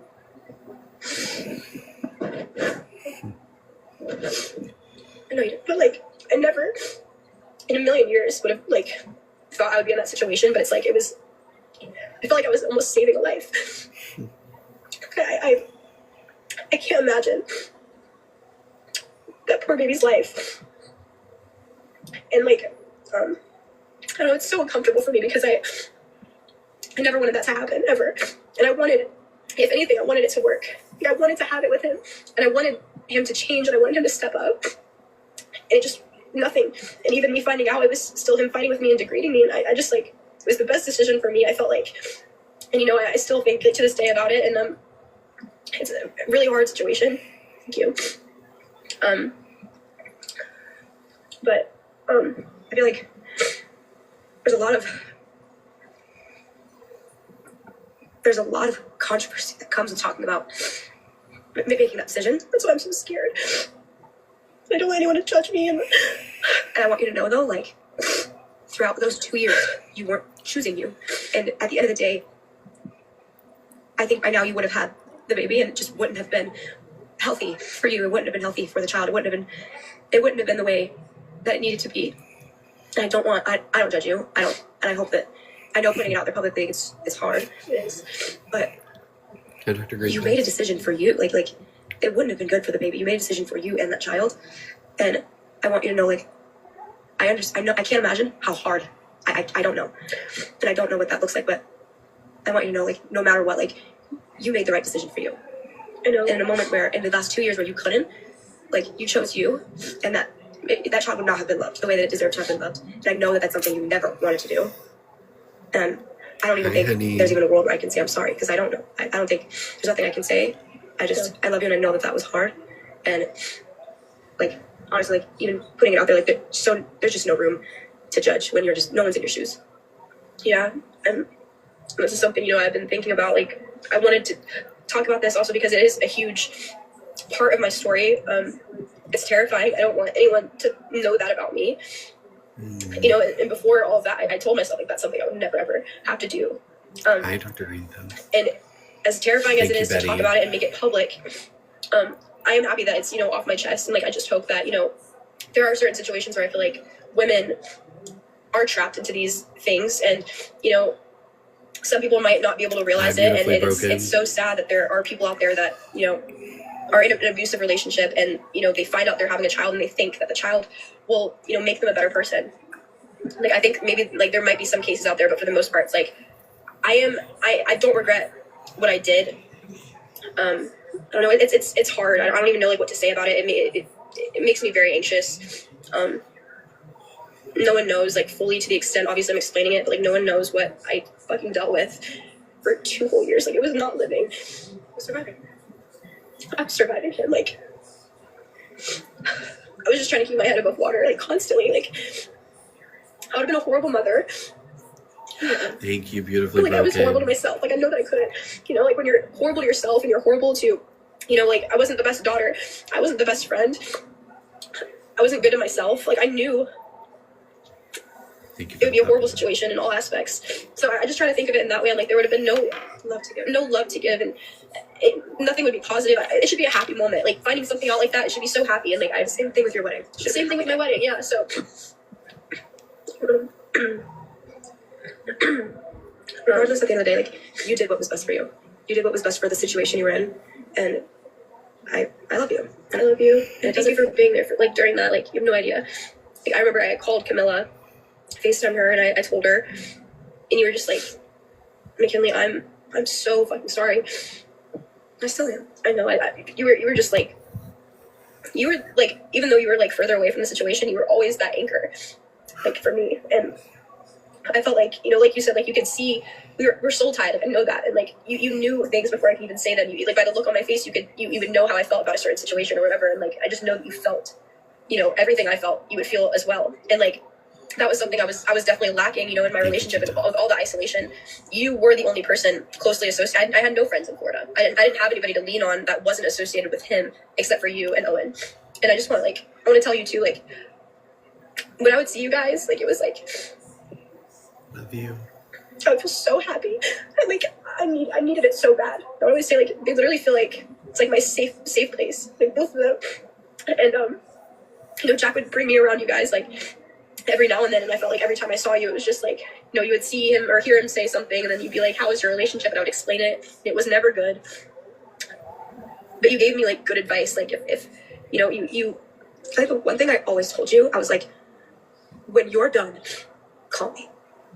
Like, I think it's hard because I'm the type of friend, like, I ride so hard, and I think I get a little too emotional, and I almost want to, like, go up to bat for you because I know you're not, I know you're not confrontational. Yeah. So for someone to come up and just fuck with you, like, it fucks with me, you know. And I understand that, you know, I'm young, I'm still learning, and there are things that I shouldn't say, and, you know, like, I just want to almost, like, fuck somebody up if they fuck with you. So it's like, when you tell me things about your relationship, I would listen and I would hear you, but I would feel it because I knew, like, I know you're such a light, like, and the one thing I'm so looking forward to is to watch your career evolve, that people can see you for you and not this painted picture of Jack Doherty's girlfriend. Like, you didn't get to choose that. It was chosen for you.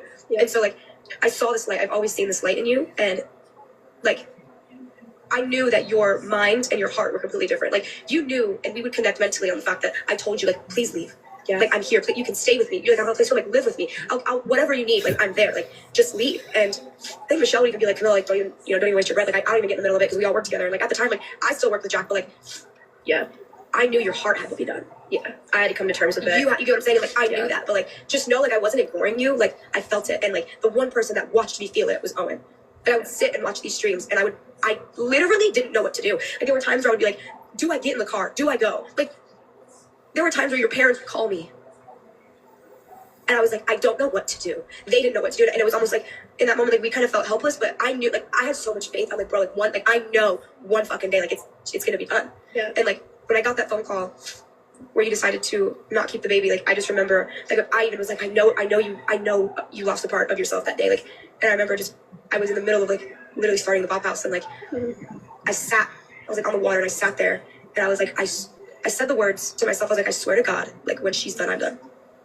Yeah. And I got in the car that day with Owen, and I go, I didn't know, even told him. I literally just looked at him, and he was driving home from the Bop House, and I was like, if he ever puts his hands on her, and I find out, I was like, I would never speak to him again. Like, and I said, and I hope that you, as a man with dating someone that you truly love, that you can recognize that, and you will never talk to him again as well. Mm-hmm. And he looked me in the face. He goes, I swear to God. He goes, we're both done. So, like, I didn't even know he had at this point. Right. But, like, it was just the thought in my head. Like, I knew that's something you never wanted to do. So the reason you did it had to have been, something must have happened. Right. He ended up coming to Vegas after me texting him and saying I felt so alone because he said he was busy. He said that he couldn't come to Vegas, and I was just like, I need you. Like, this was something already so traumatic that I was going through, and obviously, like, he was a part of it too.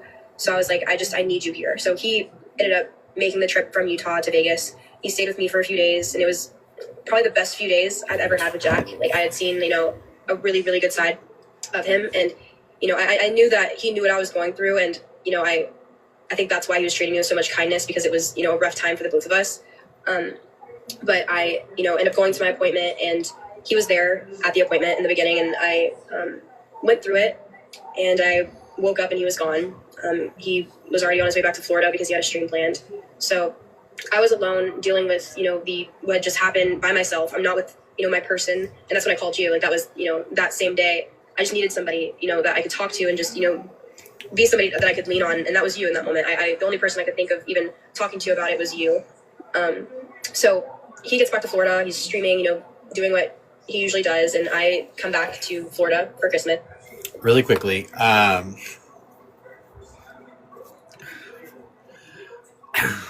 just want to say, one, how beautiful, for me anyway, it is.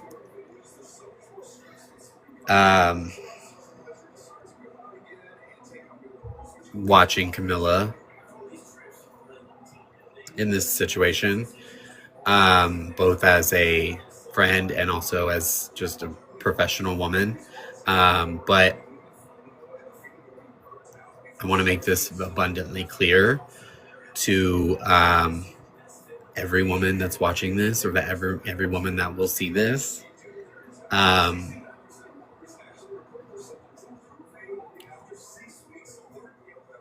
You are not obligated to have a child. You should never be forced to have a child. Your body is yours.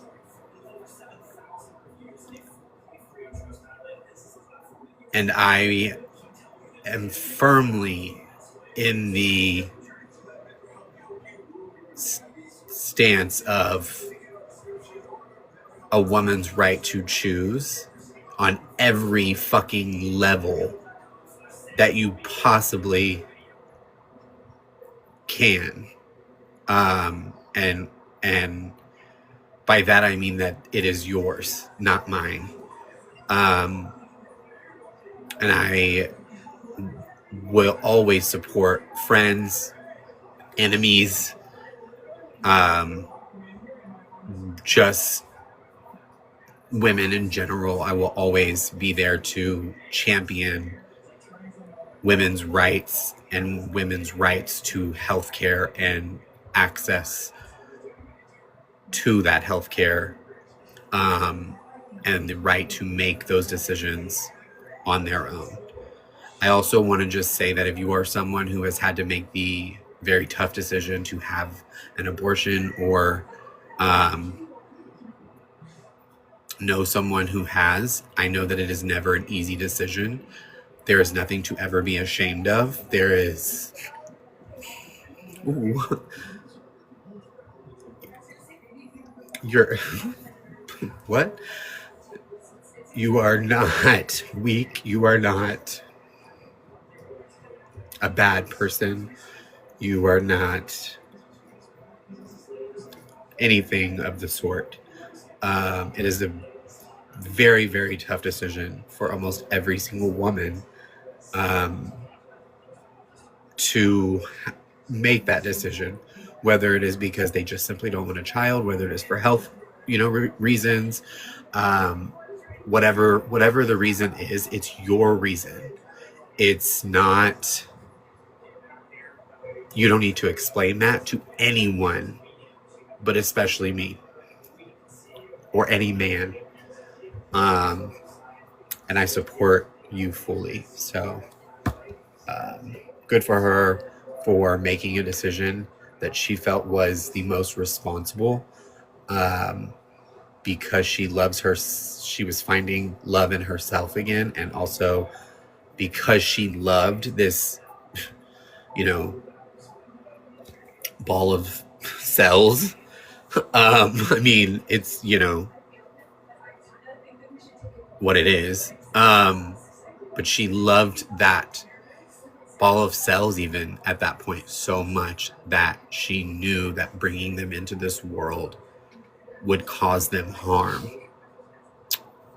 And I can't even imagine the pain and probably guilt that she's feeling and will probably always feel. So I know that the majority of my viewers and supporters are women, and I just want you to always know that I will do everything I possibly can, both legislatively and in just societally, to defend your right to choose and to have access to proper health care. So we are going to be stopping soon, just so everybody knows. Thank you. Because we're only doing half, because this is a 3 hour and 20 minute. We're doing half tonight, and then the other half maybe in the morning. But for anybody who missed it at the beginning of this, we're going to be stopping at 10:15. But I'm not going to be done with the live. I'm going to reset really quickly and come back on and cover a couple of things before I move to favorited. But for anybody who is now missing my lives, or maybe they didn't get a notification, or they're just busy, from now on, all of my lives that don't get taken down will be downloaded and uploaded to YouTube. So if you missed part 1 from last night, it is now up live on my YouTube channel. And we spent Christmas together. It was definitely heavier on me because my parents at this point were not supportive of my relationship with him. They did not trust him. They did not want me to be around him. They were worried for my safety. Ooh. They were worried about everything you could possibly think of, especially as a parent, having a child going through something like that. Like, there's only so much you can say and do. And I know how lost they felt and, hopeless. I know that they felt that feeling. But I ended up going back, and the disrespect just got worse and worse. And him starting random fights with me got worse and worse. I can't even remember what the fights would be about, but it would just end with him, calling me useless. Like, everything that, he would say to me before everything happened with the child and all that stuff, he fell back into his old ways extremely, extremely fast. And he told me that he really wanted to buy a house together, because I had told him, I was like, the only way that, like, I would, I want to start a family if we buy a house, if we take that new step into our life. But also at the same time, I wasn't financially where I wanted to be. A lot of people don't know this, but his main income is OnlyFans. I didn't know that meeting him in the beginning. I felt like, I knew he did social media. I didn't know he made a lot of money from OnlyFans. But of course, when I'm, involved in it and I'm making the money and I am seeing how much I am making and how much he was taking, I needed to pay my taxes. I wanted to buy a car for myself. That was something that I wasn't ready for. I wasn't ready to buy a house. So I told him, I was like, listen, like, I'm all for you buying a house, because he had, the funds to do it. But as far as me, like, I was looking at my dream car I'd always wanted at this time. My dream car is a Mercedes Maybach. I always had them saved on Pinterest. I was looking at them constantly every day, and I was just like, I want one so bad. But Jackie just didn't want me to buy a car. Like, that was some of our biggest fights, was me saying that I wanted a car. He didn't want me to have one. Still to this day, I don't know why that offended him so bad. I think it was obviously just the control that he wanted over me, and not having a way of transportation, to go to your house if I wanted to, or if I wanted to go to the mall or anything. He wanted me to stay home. So I told him this. I was like, I have to pay my taxes. I have to. This is a very common thing when it comes to abusive relationships.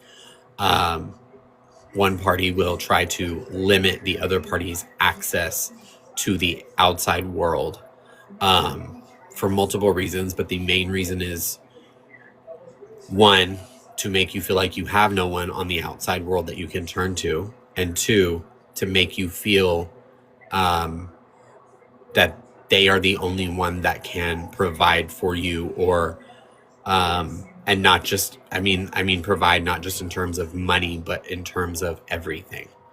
That is who you will get. You will only get everything from me and no one else. I want to buy my car. He told me that the car was a stupid financial decision, even though he owns, 4 cars and all these watches and all this jewelry. And I was like, but the one thing, I just want to be proud of one thing. I want a car. He still didn't want me to do it. He was mad at the fact that I even brought it up. So I ended up talking to my dad and saying, hey, I really, really want this car. And it was in Vegas, which was where my parents lived. And I was like, I want you to go look at it. Like, can you and mom go and look at the car and just see if it's, like, nice inside? Try to get a good deal on it. They ended up going, and I told Jack this, and Jack was furious. He was like, the fact that you would go to your dad over this and not me, like, your dad is an idiot. He can't make deals. Like, he's gonna give you a bad deal. And I was like, my dad's got it. Like, he's at the dealership right now. I got a good deal on my car. And anytime I would have went to Jack about anything about me wanting a car, he didn't want to. Like, I tried to go to him first for the help, and I wanted him to try to find me a car, but he didn't want to. So going to my dad and him actually doing it for me, I was like, you know, this is something I really want, and I don't care what you have to say. I'm doing it. So that same day I bought my car, Jack and I had a joint bank account. We shared a bank account. He would, you know, take the money from OnlyFans, put it into this joint bank account, and take his cut of money. But when I went into my account, I realized that all my money was gone before I even could wire the money for my car. The day you were buying the day I was buying my car, I went into that bank account, which was where I was gonna use that money to buy my car. And I looked at it and it was all gone. And I was like, what? Like, I was so confused. Thank goodness I had money in my other accounts because I was making YouTube money. So I was able to wire the money for the car. But he took that money from me and put it into the house. And how much? I'm trying to think how much it was. I want to say $300,000 he stole from me. Did you say, where's the money? Did you say, like, hey, like, I have to wire for my fucking car. Where's the fucking money? I said that, and he said that we're buying a house. He never asked me if it was okay. He never, whenever I said, I don't think that's what I want to do, I don't want to do that, him and his dad would come to me and say how good it's going to be financially. It's going to be a good investment. Even though my name, Is your name on the house? No. He just took the money. So when was he planning on giving this said money back to you? He wasn't planning on doing it. When you buy a house, you put money into it, correct? Mm-hmm. And then when you sell the house, you obviously sell it with the intention of making more than you paid for it. Mm-hmm. When were you ever going to make more? What is a good investment if you never get your money back? That's what I'm saying. And I tried to explain that to him. And what was the excuse? It just was, take it how it is. I already did it. You know, it wasn't, he never asked me for permission. He never asked me if he could do certain things. He just kind of did. And, you know, he knew that he was able to get away with it. And it made me sick. I was like, you know what, now I can't pay my fucking taxes. Now I can't, you know, the money that he took was actually like, you know, a good chunk of tax money. Yeah. So I was upset, but I knew, I was like, you know what, the good thing about all this is that I bought myself a car. Like, I'm so excited for the car. And that's something that he can't take away from me is my car. And it's something I'm proud of. And it's something that, you know, people can also see I am successful and I'm not this gold digger that makes no money and that, you know, I use Jack for his money, which is, you know, the narrative he tried to push when in reality, the way he was making his money was from me. I'm like, finally, maybe I can get some validation from him even to see like my success. Like I have something physical that I can, you know, I can be proud of. He would always tell me that cars aren't my brand. I don't need a car. Yeah. I'm a woman. I'll just crash it because I'm a woman. Very like, you know, misogynistic things he would say. He would always make those types of comments about how women can't drive. And I was like, I don't know what you mean by that because I drove literally my entire, like when I was 16 years old and got my license, I was driving every day to school. I was driving everywhere. And it wasn't until Florida I stopped driving and it was because I didn't have a car. So I was like, the reason why you don't think I can drive is because I've never have in front of you. But like I used to drive. I used to be very independent and I started to, you need to defend the fact that your boyfriend made a fucking misogynistic ass comment by saying women can't drive. Yeah. So I got the car. It ended up coming and I want to insert the clip. $210,000 guys she paid for this Maybach. Insane. Sorry. No, I mean, say sorry to yourself. I'm not sorry. I'm kidding. No, it's an accomplishment. Guys, look at Jack's driveway and he tells you that car doesn't matter. You don't ever compare yourself to other people out here, okay? Because hear me out. But just because I say look at this person, look at that person, doesn't mean be like that person, you know? It's like, be smart with your money. I have the car, so you don't have to, you know? I know it. That doesn't make any sense. I was always about alpha. I was always advising her not to waste her money on cars. So like, I already did all that, and it's like a waste of money, and you just lose money or you crash it, and it's bad. And she's a woman, so don't get me started. It's like how many friends are we gonna go through in a year on this car? It's like it's gonna add up. He ruined that day for me. It was one of the worst days ever. Just give me a second. He was horrible and so negative throughout the entire thing, saying that I made a bad financial decision. You know, he was saying rude comments about how, again, I'm a woman. What am I going to do? Use this car to go cheat on him? And I'm just like, I'm sitting there and I'm like, you know what? This happy day for me was fully ruined. I was filming a YouTube video for my YouTube and I was trying to, you know, make it an exciting video and he was just ruining everything and, you know, making it so negative and it really bothered me. So I told him to leave the car. I was like, just leave me alone. And I cried the first hour of me having the car, not even. I was bawling my eyes out in the front seat. And I didn't enjoy it. And my parents texted me because they were watching live. They wanted to see my reaction. And they were just like, I wish you had people like that. We're just like, proud of you. And they're like, I wish you had people to celebrate with you. And I hate that you don't have anybody to celebrate this happy moment. That's tough.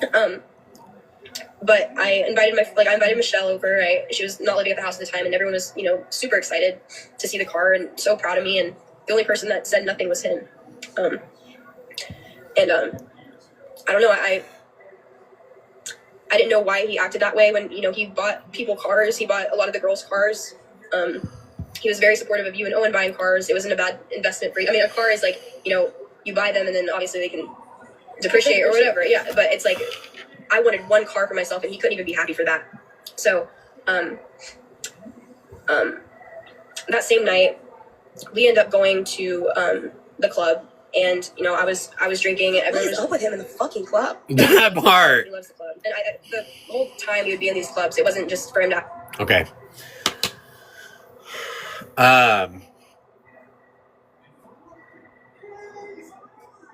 $300,000.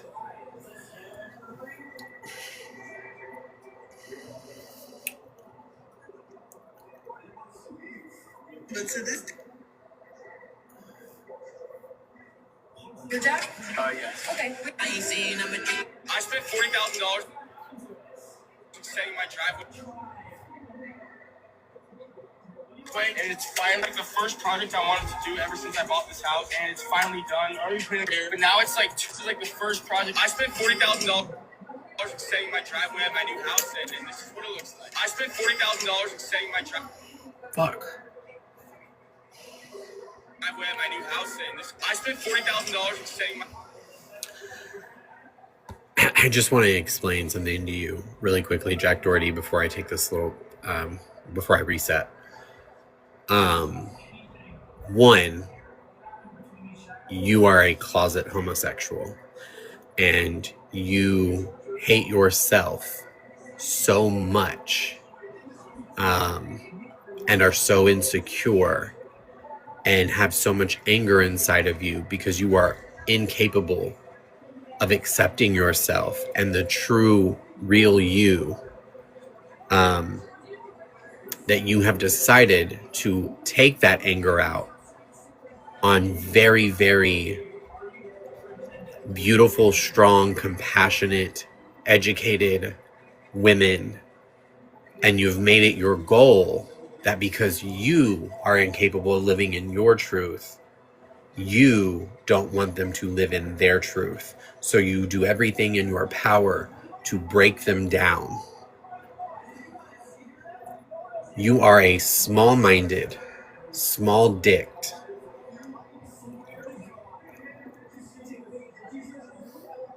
sociopathic piece of fucking shit. And I want to explain something to you. There will probably never be a day that our paths cross. Let's just be clear. But if there is, I don't give a fuck how many security guards you have around you. I don't care how many of them I have to jump over.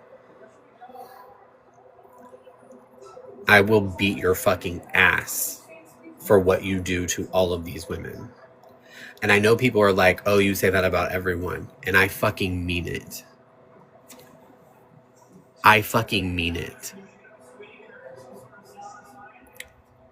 That is what it is going to take, is for you to get your fucking ass beat before you ever decide to put your hands on another fucking woman. So enjoy the fucking cars, the mansions, the millions of dollars, and your small fucking penis. Because that is all you will ever obtain in this life. You are nothing. You will never be nothing, no matter how many dollars you have, no matter how many followers, no matter how many views. Those are all very superficial things that anyone can acquire. You will never know what real love is. And you will die a very sad, little, lonely boy. We're going to stop here. This is the second part, but it's 3 hours and 20 minutes long. So I wanted to get to a halfway point. This is a lot for people to take in. This is just a heavy topic. It's a very emotional thing. And I want everyone to have like a breathing moment. I also need to reset because I'm trying not to make my lives too. Let me take myself off real quick so I can see where are we at. Yeah, shit. See, I went way over the time limit I even said. No, you're welcome, Tina. I'm going to reset really quickly, just so that I can, when I get done, can download my lives and it doesn't take a long time, so that it doesn't take that long to get them uploaded to YouTube. I am only going to be on here until probably 11:30, but there's something else that I wanted to cover tonight. And I wanted people to be able to like digest this and get it out of, get through it. So I'm going to get off right now, and then I'm coming right back up. Literally, I'm going to move because I'm going to go fill my water up and make a coffee, but I'm going to just start the live and it'll just be running when it comes back on. So, I hope you come back, because there's some stuff about Bree and Santos that I wanted to talk about. And also apparently, the fucking, Grim Reaper looking ass, Ruby, is still desperate for my attention. So I just thought I might give her a little bit of that attention, because I'm feeling a little frisky, feeling a little froggy tonight. So I feel like jumping. If you haven't already, I'm going to wait 1 minute, literally 1 minute. If you can, drop your daily heart me's.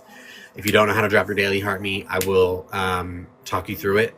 It's really easy. You just click this orange heart at the top. There's what they're called daily missions. Complete all the daily missions. It's your heart me. It's 1 penny. Leave a comment in the chat. And then there's probably some extra ones, like I think send populars if you can. But the heart me's are most important. Heart me's are so fucking important on the streamer side of things. So if you're able to, please drop those again. And then once you're done with everything in here, don't forget that you have to go back. You have to click it again, and then you'll see claim. You have to claim the points in order for it. Hi, Cassie Mira. Actually, if you're not doing anything this evening, you would be a good person to have up to talk about this and what we just watched. Okay, so I am going to at 10:23. I'm going to end the live, and I'm going to restart it immediately. So that I can start the download process to get this part uploaded to YouTube. I know you are. Well, why don't you go ahead and help me by sending that heart me, because I see you're grayed out, Pookie. Mamas, I see you're grayed out on that there. Oh, thank you, Paula. Screaming. Me and these heart me's, bitch, I swear to God. But yeah, so if you have other things to do, go do that. So if you're losing you for the night, enjoy your evening. I'm screaming, Faith. But if not, I'm literally coming right back. Okay. It's 10:23. All right. I love y'all. Thank you for everything.